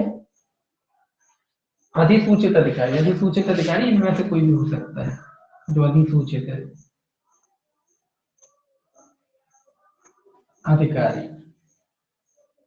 ये संपत्ति के ब्यौरों की बात कह रहे हैं कि जिस व्यक्ति के कब्जे में से जो अवैध संपत्ति आदि पाई तो इसकी संपत्ति की जांच की जाएगी, कुल मिला के संपत्ति की खंगाली जाएगी कि इस पे कितने दिन कितनी की संपत्ति इसने अर्जित कर दी, ताकि पता पड़े कि ये पैसा कहाँ से आ रहा है इसका। तो ये कह रहा है 90 दिन के भीतर ये न्यायालय में एक रिपोर्ट पेश करेगी। कितने दिन के भीतर? 90 दिन के, क्योंकि इसमें टाइम लगेगा ना संपत्ति के ब्यौरे खंगालने वगैरह में, तो 3 महीने का इसको टाइम है। तो अधिसूचित अधिकारी को एक रिपोर्ट तैयार करेगा और वो रिपोर्ट को कायदे रिपोर्ट तैयार करेगा उसकी संपत्ति के बारे में, उसने जो भी अर्जित संपत्ति की है, जो भी उसके पास संपत्ति है, उसकी एक रिपोर्ट तैयार करेगा। और रिपोर्ट तैयार करने के बाद 90 दिन के भीतर सक्षम अधिकारिता रखने वाले जो भी है, जो भी मजिस्ट्रेट है, अधिकारी, प्राधिकारी है, सक्षम अधिकारिता रखने वाले व्यक्ति की अवैध रूप से अर्जित संपत्ति में रिपोर्टिंग देगा। तो ये कह रहा है अभिग्रहण की जो है अधिकारी कितने दिन के भीतर रिपोर्टिंग करेगा? 90 दिन के भीतर। जो भी सक्षम रखता है उस अधिकारी के समझ ये क्या करेगा? वो रिपोर्ट पेश करेगा। तो रिपोर्टिंग ध्यान रखें, ये रिपोर्टिंग तैयार करेगा। काय की रिपोर्ट करेगा? संपत्ति के ब्यौरे उसके, कितनी आय अर्जित की, कहाँ से अर्जित की, कैसे अर्जित की, है ना, तो उसके बारे में रिपोर्टिंग तैयार की जाएगी और 90 दिन के भीतर की जाएगी। अधिसूचित जो अधिकारी है उसके द्वारा तैयार की जाएगी। ये 58 जुड़ा है, ये तंग आदि करने के लिए अगर तलाशी वगैरह उसकी बात कह रहा है। 58 कहता है तंग करने वाली तलाशी, अभिग्रहण और गिरफ्तारी के लिए दंड है। ये अधिकारी वगैरह के लिए जो तंग करने के आते थे, आप जबरदस्ती तंग परेशान करना किसी को, इस उद्देश्य तलाशी अभिग्रहण होती है, तो उसके लिए दंड की व्यवस्था करता है। ये कह रहा है धारा 42 या धारा 43 या धारा 44 के अधीन सशक्त कोई व्यक्ति, जो भी व्यक्ति ऊपर पढ़े ऊपर, पहला कहता है संदेह के किसी युक्ति आधार के बिना किसी भवन, प्रभाण या स्थान में प्रवेश करेगा या उसकी तलाशी लेगा अथवा उसमें प्रवेश करवाएगा या उसकी तलाशी करवाएगा। ये कह रहा है कोई संदेह का कोई आधार है ही नहीं, कोई ठिकाने है ही नहीं, जबरदस्ती क्या करा रहे? तलाशी करा रहे। संदेह का कोई आधार ही नहीं है, है ना। कोई आधार होता है जब तलाशी ली जाती है, तो किसी के घर में बगैर संदेह के आधार पर, मतलब कोई संदेह वगैरह कुछ नहीं, बोले चलो बोले तलाशी लेंगे, तो इस तरीके का कोई, जब आप तलाशी लेते हो तो उसके लिए क्या होना चाहिए? कोई आधार, उचित आधार तो होना चाहिए। तब आप किसी घर की, किसी की जगह जहाँ भी है उसमें आप तलाशी लोगे, तो बगैर किसी आधार के लिए क्या करते हैं? किसी के घर में घुस जाते हैं, तलाशी लेवाते हैं, उसके बारे में कह रहा है। दूसरा, इस अधिनियम के अधीन अभिग्रहण के लिए दायी किसी स्वापक, औषधि या मन प्रभावी पदार्थ या अन्य वस्तु को अभिकृत करने या उसके तलाशी लेने अथवा धारा 42, 43, 44 के अधीन अभिग्रहण या किसी दस्तावेज या अन्य वस्तु को अभिकृत करने के बहाने किसी व्यक्ति की संपत्ति को तंग करने की दृष्टि से अनावश्यक रूप से अभिकृत करेगा। ये कह रहा है कि जब जब्ती वगैरह होती है एनडीपीएस वाली पदार्थ, तो उसका बहाना लेकर के ये क्या करता है? किसी अन्य व्यक्ति की संपत्ति को जबरन क्या करते हैं? जब्त कर लेते हैं। किस उद्देश्य से? ताकि परेशान करें। अगला कह रहा है किसी व्यक्ति को तंग करने की दृष्टि से अनावश्यक रूप से निरुद्ध रखेगा, उसकी तलाशी देगा या उसे गिरफ्तार करेगा। ये कह रहा है दूसरों को तंग करने के उद्देश्य से, परेशान करने के उद्देश्य से जबरदस्ती उसकी तलाशी लेते व्यक्ति की और उसको गिरफ्तार करते हैं। तो इनको सजा कितनी होगी? कुछ इसमें ध्यान नहीं रखना आपको, केवल सजा याद रखना है 58 का।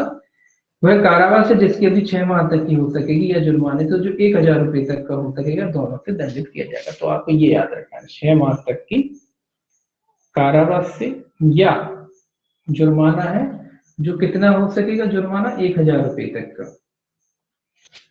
जुर्माना है 1000 तक का, 1000 तक का जुर्माना, या दोनों से।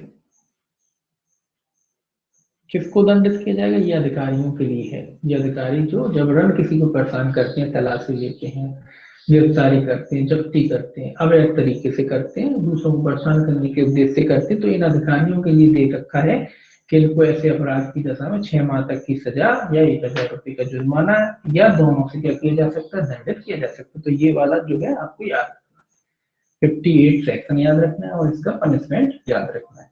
देखिए अब दूसरा देखिए इसी का, इसका दूसरा क्लॉज भी है। ये कहता है कोई व्यक्ति जो इस अधिनियम के अधीन जानबूझकर और दुर्भावनापूर्वक मिथ्या इत्तला देगा और उसके अधीन इस प्रकार कोई गिरफ्तारी या तलाशी करवाएगा, वह कारावास से जिसकी अभी 2 वर्ष तक की हो सकेगी या जुर्माने से या दोनों से दंड नहीं। तो ये और याद रखना आपके सेक्शन के 52, 58 का 2 ऐसे याद रखना है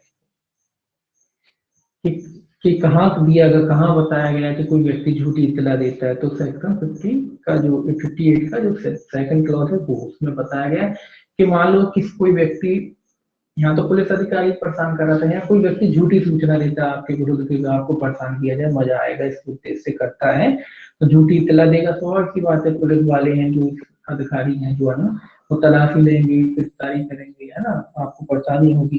तो ये कह रहा है ऐसे मामले में उस व्यक्ति को जिसने झूठी इत्तला दी थी उसे कितने दंड से दंडित किया जाएगा। तो ये कह रहा है ऐसे व्यक्ति को 2 वर्ष तक के कारावास से 2 वर्ष तक के कारावास से या जुर्माने से, जुर्माना यहाँ पूरा नहीं कितना, या जुर्माने से या दोनों से दंडित किया जाएगा। ठीक है, जैसी भी स्थिति हो। तो ऐसा व्यक्ति जो झूठी इत्तला देता है, दूसरों के खिलाफ झूठी कार्रवाई कराता है, तो उसको 2 वर्ष तक के कारावास से या जुर्माने से या दोनों से क्या किया जाएगा, दंडित किया जाएगा। ये आपको सजा याद रखनी। देखिए 59 सेक्शन जो है 59 क्या कहता है, देखिए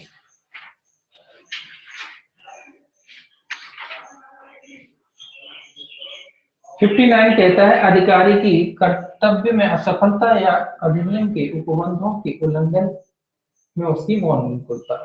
ये कहता है कर्तव्य ढंग से पालन नहीं किया, कर्तव्य का पालन नहीं किया, या फिर मौनानुकूलता, मतलब उसकी निगरानी में हुआ देखते रहे, तमाशा देखते रहे। दोनों ही बातों के बारे में कह रहा है। पहला कह रहा है यदि, पहला देखिए पढ़ लेते हैं। पहला कह रहा है कोई अधिकारी जिस पर इस अधिनियम द्वारा या उसके अधीन कोई कर्तव्य अधिरूपित किया गया है और जो अपने पद के कर्तव्यों का अनुपालन करने में प्रवृत्त रहेगा या इनकार करेगा या उससे अपने आप को प्रख्यात करेगा, वह जब तक कि उसके पदीय वरिष्ठ की स्पष्ट लिखित अनुज्ञा प्राप्त नहीं कर ली हो या उसके पास ऐसा करने के लिए विधि पूर्वक हेतु न हो, कारावास जिसकी अवधि 1 वर्ष तक की हो सकेगी या जुर्माने से दोनों से दंडित किया जाएगा। तो बस आप इतना याद रखें कि अगर कोई अधिकारी है बगैर किसी पर्याप्त कारण के जो इस अधिनियम से संबंधित जो भी उसकी कर्तव्य ड्यूटी है, वो ड्यूटी को वो ठीक से नहीं करता या मना करता है या इनकार करता है, अब या तो उसको वरिष्ठ अधिकारी की अनुमति हो तो मना कर सकता है या कोई उचित कारण हो तब मना कर सकते। इन दोनों को छोड़ दिया जाए और बगैर कोई कारण के, बगैर कोई अनुमति के वो कह रहा है कि मैं नहीं करने वाला, इस तरीके का अगर उसका व्यवहार है, इस तरीके का अगर वो काम करता है, तो ऐसा जो अधिकारी है उसको कितनी सजा हो सकती है, 1 साल। कब, जब ये अपने कर्तव्यों की उपेक्षा करता है या कर्तव्य ठीक से नहीं करता है या इनकार करता है। तो कितने दंड से दंडित किया जाएगा, 1 वर्ष तक के कारावास से दंडित किया जा सकता है, या जुर्माने से या दोनों से, क्या किया जा सकता है, इस अधिकारी को दंडित किया जा सकता है। तब जब कर्तव्यों का पालन नहीं करता है।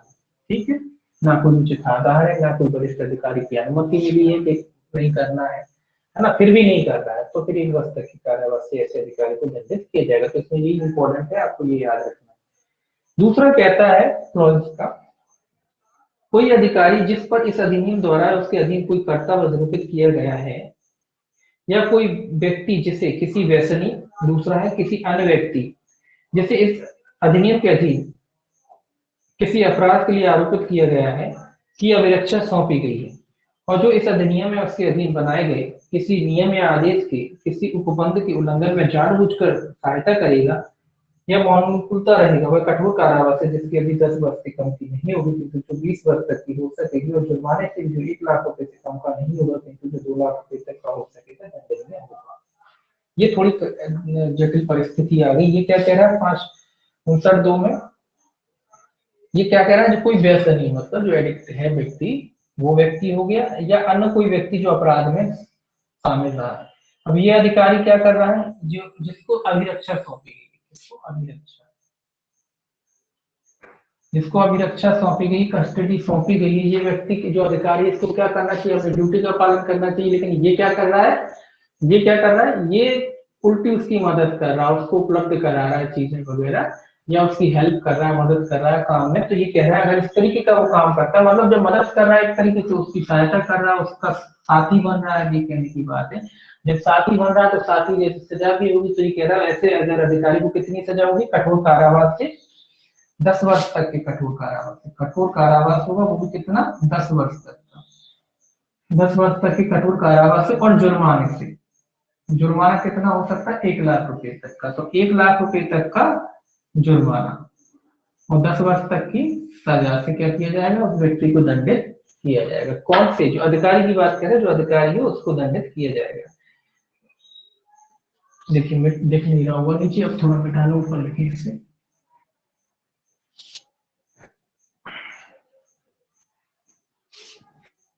देखिए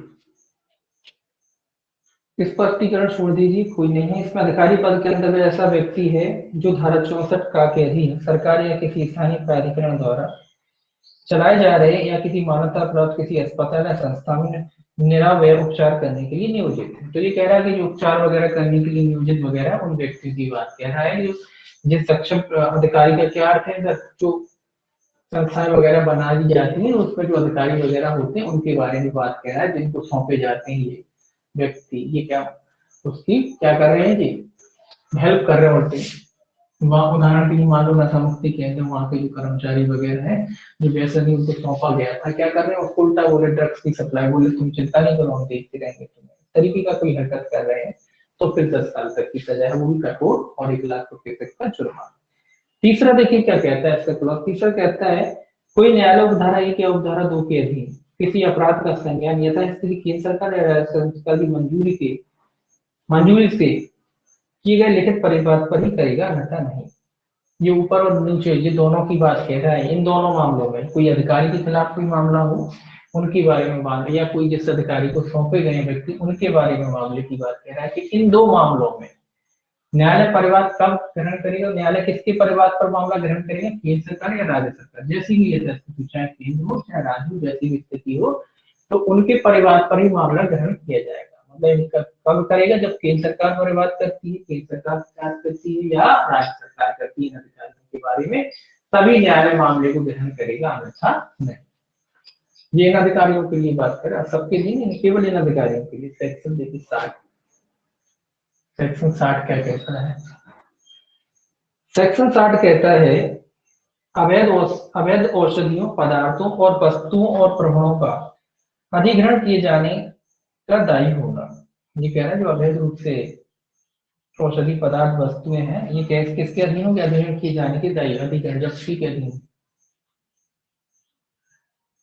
इनका क्या हो सकता है, अधिग्रहण हो सकता है, इनको कब्जे में लिया जा सकता है। ये कह रहा पहला क्लॉज, जब इस अधिनियम के अधीन दंडनीय कोई अपराध किया गया है तब ऐसी स्वापक औषधि, मन प्रभावित पदार्थ, अफीम पोस्त, कोका के पौधे, कैनबिस के पौधे, सामग्री, साधित और बर्तन जिसकी बाबत या जिसके माध्यम से ऐसा अपराध किया गया अधिग्रहण होंगे। तो ये आप इतना याद रखिए, जो भी एनडीपीएस संबंधित मटेरियल वगैरह, सारे बर्तन गाड़ी वगैरह सब का अधिग्रहण किया जा सकता है, काय के जब अधीन होंगे वो अधिग्रहण के अधीन होंगे। दूसरा देखिए सब क्लॉज क्या कहता है, कोई स्वापक औषधि और मन प्रभावी पदार्थ अथवा नियंत्रित पदार्थ जिसका किसी स्वापक औषधि, मन प्रभावी पदार्थ अथवा नियंत्रित पदार्थ के या उसके अतिरिक्त जो उपधारा 1 के अधीन अधिहरणीय है, अवैध रूप से उत्पादक, अंतरराज्यिक आयात, अंतरराज्यिक निर्यात, भारत में आयात, भारत में परिवहन, विनिर्माण, कब्जा, उपयोग, क्रय विक्रय किया जाता है, और ऐसे पात्र, पैकेज और आवश्यक जिसमें उपधारा 1 के अधीन अधिहरण कोई स्वापक औषधि या मन प्रभावी पदार्थ अथवा नियंत्रित पदार्थ, सामग्री, साधित या बर्तन पाया जाता है, और ऐसे पात्र या पैकेज की कोई अंतर वस्तु यदि कोई हो, उसे अधिहरण होगी।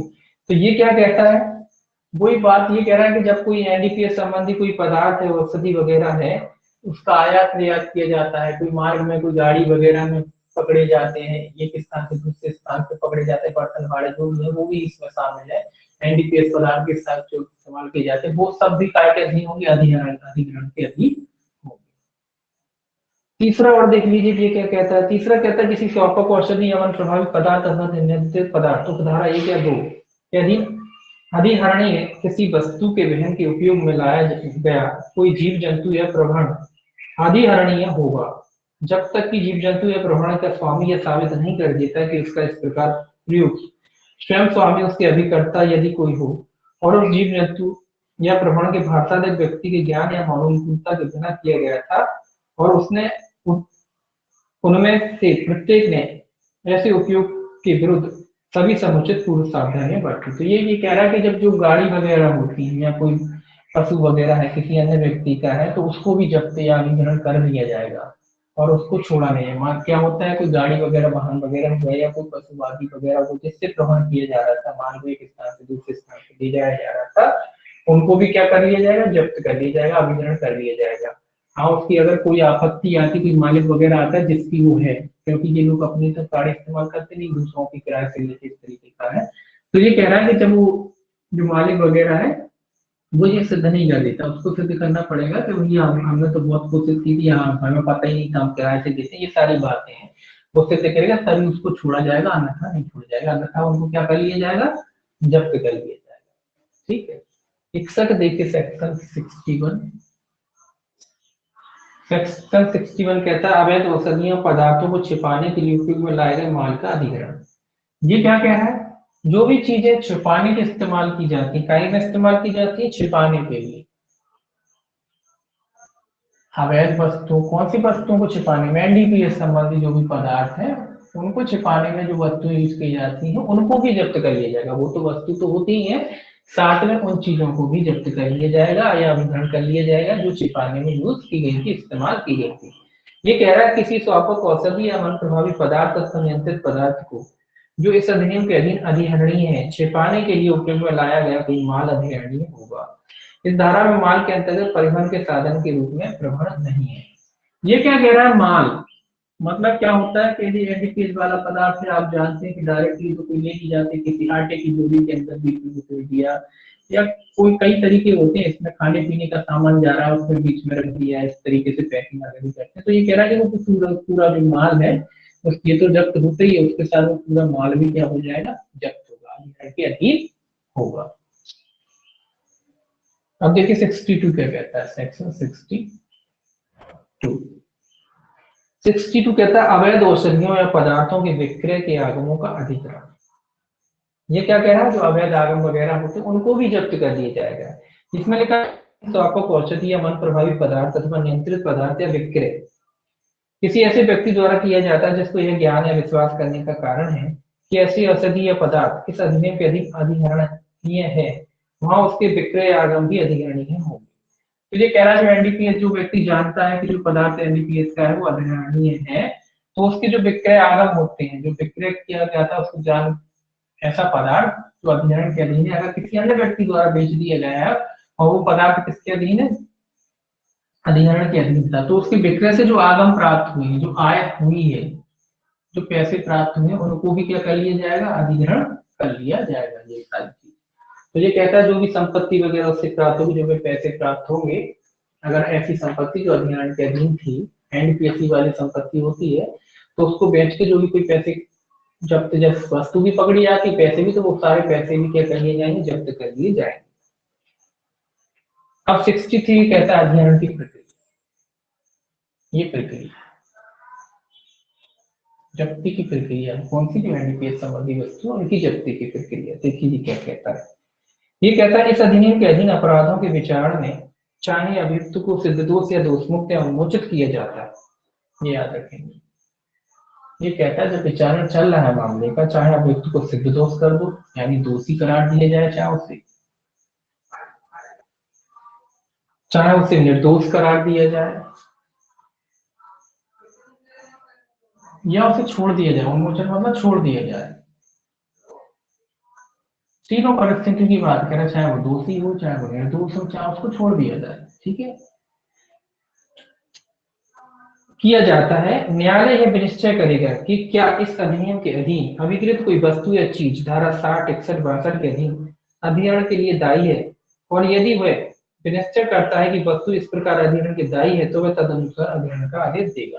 तो ये कह रहा है कि चूंकि अब एनडीपीएस वाला पदार्थ भले ही दोषी हो, निर्दोष हो या छोड़ दिया जाए, इससे कोई फर्क नहीं पड़ता। जब एनडीपीएस वाली पदार्थ है, ऐसा थोड़ी ना कि भैया जी निर्दोष हो गए तो बोले इनका माल लौटा दो, एनडीपीएस वाला माल लौटाया जाएगा, नहीं। तो ये कह रहा है न्यायालय जो निश्चय करेगा कि उसका जो अधिग्रहण का जो एनडीपीएस संबंधी जो भी माल था, अब मालूम जो निर्दोष पाए गए, माल तो था, माल जब्त हुआ, लेकिन ये पाए गए निर्दोष, तो क्या न्यायालय कहेगा कि ले जाओ घर, ऐसा नहीं होगा ना। तो जो उस माल के बारे में कह रहा है, तो क्या किया जाएगा, उस माल को जब्ती का जो आदेश है, अधिग्रहण का जो आदेश है, अगर न्यायालय को ठीक लगता है तो वो न्यायालय अधिग्रहण का आदेश दे सकेगा कि जो माल था उसको क्या कर लिया जाए, अधिग्रहण कर दिया जाए। तो उसके अधिग्रहण का आदेश कौन देगा, न्यायालय देगा। तो जो माल है उसको क्या कर लिया जाएगा, उसको अधिग्रहण कर दिया जाएगा। कोई सामान्य वस्तु नहीं है कि आप निर्दोष हो गए तो आपकी वस्तु ले जाए। आप अफीम चरस गांजा या हेरोइन पाया गया और आप निर्दोष साबित हो, बोले आप ले जाओ, और ऐसा थोड़ी होगा। वो चीज तो वस्तु तो जब्ती हो जाएगी ना। तो यही कह रहा है। दूसरा कह रहा है, जहां इस अधिनियम के अधीन अभिकृत कोई वस्तु या चीज धारा 60, 61 या 62 के अधीन अधिग्रहण के लिए दायी होती प्रतीत होती है, किंतु वह व्यक्ति जिसने उसके संबंध में अपराध किया ज्ञात नहीं है या पाया नहीं जा सकता है, वहां न्यायालय ऐसे दायित्व के बारे में जांच करेगा और तदनुसार अधिनियम का आदेश देगा। ये कह रहा है कुछ ऐसे मामले होते हैं जब संपत्ति से जो जब्त हो गई लेकिन व्यक्ति के बारे में पता नहीं चला, तो वहां उसके भी जब्ती के आदेश न्यायालय द्वारा दिए जा सकते हैं कि संपत्ति जो है उसको जब्त कर ली जाए। परंतु कहता है, परंतु किसी वस्तु या चीज के अधिग्रहण का कोई आदेश अधिग्रहण की तारीख से 1 माह की समाप्ति तक या ऐसे किसी व्यक्ति की जो उसके प्रति किसी अधिकार का दावा करे सुनवाई के और ऐसे साक्ष्य के यदि कोई बिना जो अपने दावे के पश्चात पेश करता नहीं किया जाएगा। ये इसके लिए तारीख भी निश्चित की गई है कि अधिग्रहण की जो जब्ती की जाए कितने माह के भीतर, 1 माह की अवधि की बात कह रहा है। या फिर कोई दावा आपत्ति कोई व्यक्ति अगर करता है तो उसके दावे आपत्ति का निराकरण के बाद, तो 1 माह अधिग्रहण तारीख से 1 माह की समाप्ति तक क्या किया जाएगा, पहले अधिग्रहण नहीं किया जाएगा। तो ये 1 माह का जो टाइम है, और अगर कोई व्यक्ति दावा आपत्ति करता है तो उसके निराकरण के बाद उसका अधिग्रहण वगैरह किया जाएगा। परंतु परंतु कहता है, अब आप कहोगे काय का दावा आपत्ति करा है, तो अवैध हर चीज में नहीं होता। मान लो लाइसेंसी व्यक्ति था, उसके अवैध वैध कब्जे में था, तो वो दावा कर रहा है कभी ये तो दवाई बनाने में यूज होती है, हमारा माल था आपने अवैध पकड़ लिया ना। कई तरीके के दावे हो सकते हैं उसको निराकरण करने के लिए। अब देखिए परंतु एक कहता है, परंतु यह और कि यदि किसी स्वापक औषधि मन प्रभावी पदार्थ अथवा नियंत्रित पदार्थ अपनी पोस्ट कोका के पौधे या कैनबिस के पौधे से भिन्न कोई वस्तु यह चीज शीघ्रता और प्रत्यक्ष ऐसी है, या यदि न्यायालय की यह राय है कि उसका विक्रय उसके स्वामी के फायदे के लिए होगा, तो वह उसके अविक्रय के लिए किसी समय आदेश दे सकेगा और इस उपधारा के उपबंधों के शुद्ध आगम को यथासाध्य रूप से लागू होगी। ये कह रहा है कि कैनबिस वाली चीजें, जो क्या कह रहा है, जो एनडीपीएस वाली जो पदार्थ है, कोका के पौधे हो गए, कैनबिस के पौधे हो गए, ये इनको छोड़ दिया जाए। बाकी जो वस्तुएं ऐसी हैं जो शीघ्र नष्ट हो सकती है, शीघ्र नष्ट हो सकने वाली कोई वस्तु वगैरह चीजें वगैरह है, तो न्यायालय उसको बिक्री का आदेश दे सकता है। किसके फायदे के लिए, स्वाभाविक की बात है स्वामी के फायदे के लिए। लेकिन एनडीपीएस वाले पदार्थों में बिक्री का आदेश नहीं देगा कि कोका के पौधे को बेच दो बोले, या उनको छोड़ के अन्य वस्तुएं भी होती है जो उसमें पाई जाती है ना, जो जब्त हुई है, तो उनको छोड़ के बाकी सब पदार्थों का विक्रय का आदेश दे सकता है अगर वो शीघ्र समाप्त होने वाली कंडीशन में है। अब देखिए सेक्शन 64 कहता, अभियोजन से उन्मुक्ति देने की शक्ति कौन दे सकता है, अभियोजन से उन्मुक्ति में छूट कौन दे सकता है, ये कह रहा है। देखिए ये कहता है केंद्र सरकार या राज्य सरकार यदि उसकी राय में ऐसी राय के कारणों को लिपिबद्ध करती, तो कारण तो लिपिबद्ध किए जाएंगे, तो कौन छूट देता है उन्मोचन में, केंद्र और राज्य दोनों को है। केंद्र भी दे सकता है और राज्य भी दे सकता है, लेकिन कारण लिखकर कि किस वजह से वो उन्मोचन से इनको मुक्ति देता है। तो ये कह रहा है केंद्र सरकार या राज्य सरकार यदि उसकी राय है, ऐसी राय के लिए कारण लिपिबद्ध किए जाएंगे कि किसी ऐसे व्यक्ति या साक्ष्य अभिप्राप्त करने की दृष्टि से जो इस अधिनियम के किन्हीं उपबंधों या उसके अधीन बनाए गए किसी नियम या आदेश के उल्लंघन में प्रत्यक्ष या अप्रत्यक्ष संबंध या सांसर्गिक प्रतीत होता है, ऐसा करना आवश्यक या समझी है, तो ऐसे व्यक्ति को यथास्थिति इस अधिनियम या भारतीय दंड संहिता या तत्समय प्रवृत्त किसी अन्य केंद्रीय अधिनियम या राज्य अधिनियम के अधीन किसी अपराध को अभियोजन से इस शर्त पर मुक्ति दे सकती है कि ऐसे उल्लंघन के सिवाय ऐसे उल्लंघन से संबंधित संपूर्ण परिस्थितियों का पूर्ण और सही प्रकटीकरण करेगा। तो केंद्र सरकार किसी व्यक्ति को अभियोजन से मुक्ति दे सकती है, कारण लिखकर अभियोजन से मुक्ति दे सकती है कि भैया आपके खिलाफ कार्रवाई नहीं करेंगे, आपको मुक्ति दे रहे हैं, कारण लिखने पड़ेंगे, कारण लिखमत करके वो लिख सकती है। लेकिन कब देगी, जब वो शर्त ये होगी कि भैया जो भी मामला था उसके बारे में सत्य कथन बताएंगे, पूरी सही जानकारी हमको उपलब्ध कराएंगे, सही जानकारी देंगे। तो सही जानकारी देंगे ये शर्त लगा सकती है कि जो मामला है उसके संबंध में आप सही सही चीज ठीक हमें बता देंगे तो हम आपको अनुमोचन दे देंगे, आपके खिलाफ कोई कार्रवाई नहीं होगी। दूसरा कहता है संबंधित व्यक्ति को दी गई और उसके द्वारा स्वीकार की गई उन्मुक्ति उस सीमा तक जिस पर उन्मुक्ति का विस्तार है, किसी ऐसे अपराध के लिए उसकी बाबत उन्मुक्ति दी गई थी, अभियोजन उन्मुक्ति कर देगी। ये क्या कह रहा है, जब उन्मुक्ति दे दी जाती है केंद्र सरकार ने तो इस तरीके से, तो ये अभियोजन में भी क्या कर दिया जाएगा, उसे उन्मुक्त कर दिया जाएगा, उस व्यक्ति को छोड़ सकते हैं। क्योंकि कंडीशन क्या कह रहा है, जो कभी कभी साक्ष्य की जरूरत है, सरकार ने मांगा के लिए ठीक ठीक बता दो तुमको छोड़ देंगे, कौन सा ग्रुप, कभी कभी ये बहुत बड़े लेवल पर गैंग वगैरह चलते हैं ना, तो उनको पकड़ना है, कोई छोटा सा व्यक्ति पकड़ा तो उससे बोल दिया कि भैया तुमको खिलाफ कोई कार्रवाई नहीं करेंगे, हमारे लिए काम करो या जानकारी दो ना, इस तरीके से।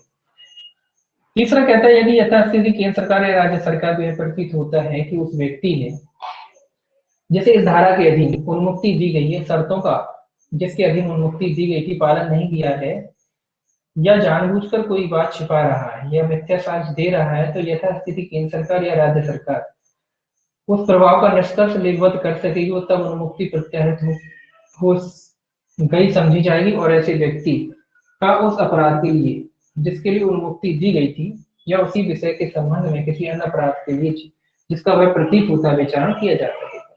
ये क्या कह रहा है, तो ये तो स्वाभाविक सी बात है, जब आपको जो उन्मुक्ति किसी शर्तों के अधीन दी जाती है, अगर आपको न्यायालय सरकार को लगता है, केंद्र या राज्य सरकार को, केंद्र सरकार ये तो उन्मुक्ति दे रही है, उनको लगता है कि भैया इन्होंने नियम का पालन नहीं किया या जो बात बतानी चाहिए वो नहीं बता रहे, ठीक नहीं बता रहे, झूठ बोल रहा है, तो उन्मुक्ति के आदेश को क्या कर दिया जाएगा, उसी समय से निरस्त समझ लिया जाएगा, उसको निरस्त कर दिया जाएगा। फिर क्या होगा, फिर वही सजा काटेंगे जो जिसके लिए उन्मुक्ति दी थी, या कोई अन्य अपराध बन रहा था तो उसकी सजा काटेंगे, ठीक है।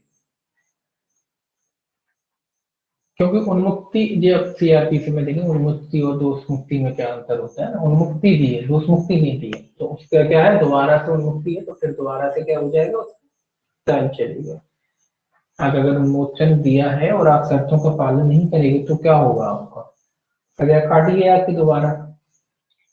64 और जुड़ा है इसमें, ऐसे व्यसनियों को अभियोजन से मुक्ति जो स्वेच्छोपचार कराते हैं, इंपॉर्टेंट है, इंपॉर्टेंट याद रखना है। 64 ये किसको मुक्ति दे रहा है, ये उनको दे रहा है जो एडिक्ट है, जो सेवन करते हैं, सेवन करने वाले व्यक्ति हैं जो ड्रग्स का सेवन करते हैं, उनको छूट दे रहा है 64 कि कम छूट दी जाएगी, जब ये अपना इलाज कराने को तैयार है तो इनको छूट दे दी जाएगी, एक बार का मौका दिया जाएगा, इनको भी उन्मोचित कर दिया जाएगा कि भैया इनको जेल में ना डालो, भैया इलाज कराने को तैयार है, नहीं कराएंगे तो फिर जाएंगे, है ना। 64 के ये सेक्शन याद रखना है, तो देखिए क्या कहता है, कोई व्यसनी जिस पर धारा 27 के अधीन दंडनीय अपराध या शौक औषधि या मन प्रभावी पदार्थ की अल्प मात्रा से संबंधित अपराधों का आरोप है, जो सरकार या किसी स्थानीय प्राधिकारी द्वारा चलाए जा रहे या मान्यता प्राप्त किसी अस्पताल या किसी ऐसी संस्था में निराव्य के लिए स्वेच्छा चिकित्सकीय उपचार लेना चाहता है और ऐसा उपचार लेता है, धारा 27 के अधीन या किसी अन्य धारा के लिए शापक औषधि या मन प्रभावी पदार्थों की अल्प मात्रा से संबंधित अपराधों के अभियोजन के लिए दायी नहीं होगा, परंतु यदि व्यसनी निरावय के ये पूर्ण उपचार नहीं लेता है तो अभियोजन से उक्त उन्मुक्ति को वापस लिया जा सकेगा। ये कह रहा है कि जो व्यक्ति है जो अपना इलाज कराना चाहता है, स्वयं इच्छुक है, जो सरकारी संस्थाएं वगैरह होते हैं, अस्पताल वगैरह होते हैं, वहाँ कराना चाहता है, तो फिर इसके खिलाफ कोई कार्रवाई जो है धारा 27 या अन्य कोई धारा है तो उसके खिलाफ वो कार्रवाई नहीं की जाएगी, उसको उन्मोचित कर दिया जाएगा। लेकिन अगर ये पूरा इलाज नहीं कराता तो स्वाभाविक सी बात है, यानी कि शर्तों का पालन नहीं किया, शर्ती है कि इलाज कराएंगे, पूरा इलाज कराएंगे, जब इलाज नहीं करा रहा तो इसकी जो है उन्मोचन को क्या कर दिया जाएगा, निरस्त कर दिया जाएगा। तो देखिए 66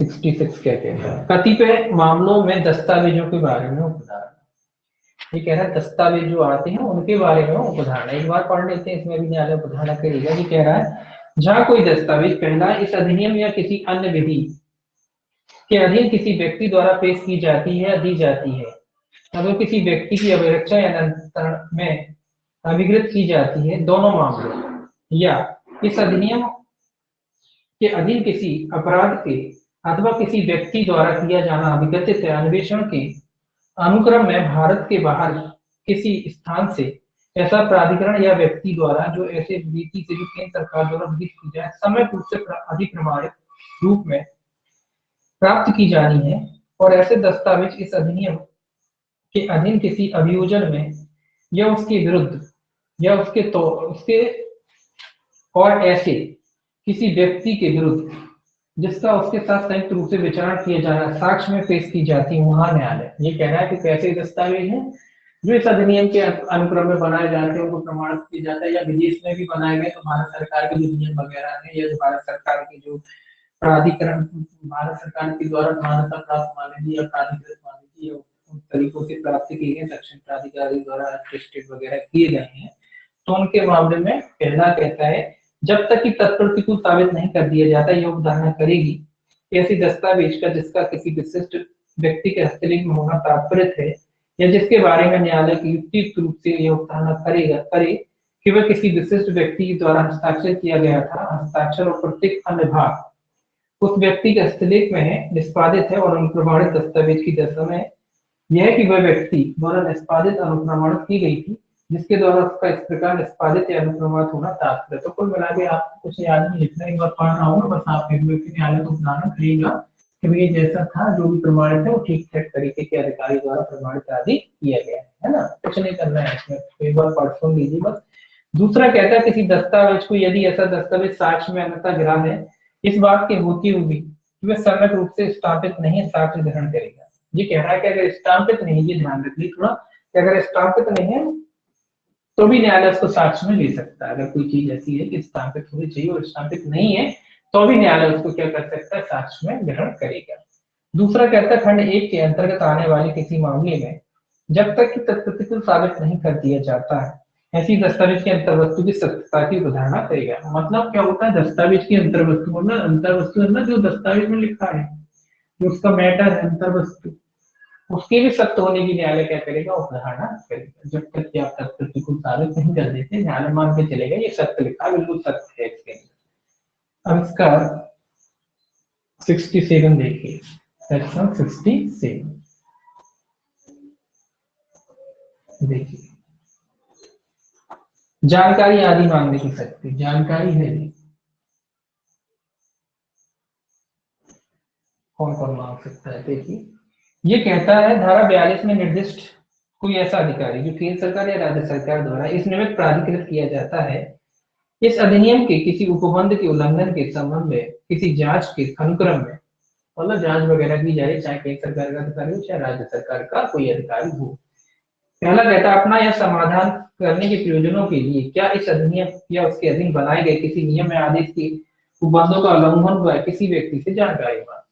तो ये क्या कर सकता है कि इस अधिनियम का उल्लंघन हुआ है या नहीं हुआ है, तो किसी भी व्यक्ति से जानकारी मांग सकता है। जो भी व्यक्ति उसको उचित लगता है कि जानकारी दे सकता है उस व्यक्ति से ये जानकारी मांग सकता है। दूसरा कहता है भी इसका किसी व्यक्ति से जांच के लिए उपयोगी या सुसंगत दस्तावेज चीज वस्तु प्रदत्त करने के लिए अपेक्षा कर सकता है। कोई वस्तु वगैरह है किसी व्यक्ति का चीज है तो या चीज है तो उसको पेश करने के लिए कह सकता है। तीसरा कहता है मामले के तथ्यों परिस्थितियों से परिचित किसी व्यक्ति की परीक्षा कर सकता है। तो जो मामले से जुड़े हुए व्यक्ति हैं उनका अगर ये परीक्षा करना चाहे सवाल जवाब जो भी करना चाहे तो वो कर सकता है। तो जो भी जानकारी किसी भी व्यक्ति से इस अधिनियम से संबंधित है तो कोई जो भी सक्षम अधिकारी है वो उस व्यक्ति से क्या कर सकता है, जानकारी मांग सकता है। कोई वस्तु आदि उसके पास है तो उसको जब उसके बारे में भी जानकारी मांग सकता है, उसकी परीक्षा करना चाहे सवाल जवाब करना चाहे तो वो भी कर सकता है। धारा 67 कहती है, कोई खास नहीं पर पावर दिया है। 68 देखिए, कम जानकारी मांगी जब इस अधिनियम से संबंधी अपराध हो कोई उसके बारे में। 68 कहता है उस अधिनियम या उसके अधीन बनाए गए किसी नियम या निकाले गए किसी आदेश के किसी उपबंध के अधीन उसमें निहित शक्तियों के प्रयोग में कार्य करने वाला कोई भी अधिकारी यह कहने के लिए विवश नहीं किया जाएगा कि ऐसे अपराध के किए जाने के बारे में इत्तला उसे कहाँ मिली। तो ये क्या है, जानकारी की बात है। इत्तला क्या होता है, पुलिस हो या कोई भी अधिकारी तो उनके मुखबिर वगैरह होते हैं। तो ये कह रहा है कि जरा किसी भी अधिकारी को किसी भी कर्मचारी को जो इत्तला देता है न्यायालय को कि उसको अपराध की जानकारी कहाँ से मिली तो वो उसके बारे में मजबूर नहीं किया जाएगा कि भाई साहब तो मान कोई पुलिस का अधिकारी है या इस अधिनियम के तहत कोई अधिकारी उससे पूछा जाए कि आपको कहाँ से मिली जानकारी, आप बताएं किसने दी आपको जानकारी। तो ऐसा इनको मजबूर नहीं किया जा सकता कि उस व्यक्ति की इत्तला देने के लिए बाध्य नहीं है। ऐसा इसलिए किया जाता है कि अगर वो इत्तला वहां देना के लिए उनको मजबूर किया जाएगा तो वो लोगों के नाम बताना पड़ेंगे जिसने इत्तला दी। अब जिसके नाम बताएंगे जो मुखबिर होते हैं फिर वो खबर देना बंद कर देंगे, डर के मारे कि जब हमारा नाम उजागर हो जाएगा तो उजागर हो जाएगा तो फिर कोई खबर नहीं देगा। इसलिए ये थोड़ा सा प्रोटेक्शन दिया गया। ठीक है, अब कल अपन पढ़ेंगे इसका एक और भाग है 5A, वो कल पढ़ेंगे अपन इसको। 5A वाला जो भाग है वो कल पढ़ेंगे, उसमें भी लगभग आपके पूरे 26-27 के करीब सेक्शन है, ये भी करके दिए रखे हैं, तो 5A कल पढ़ेंगे। ठीक है, बाकी कल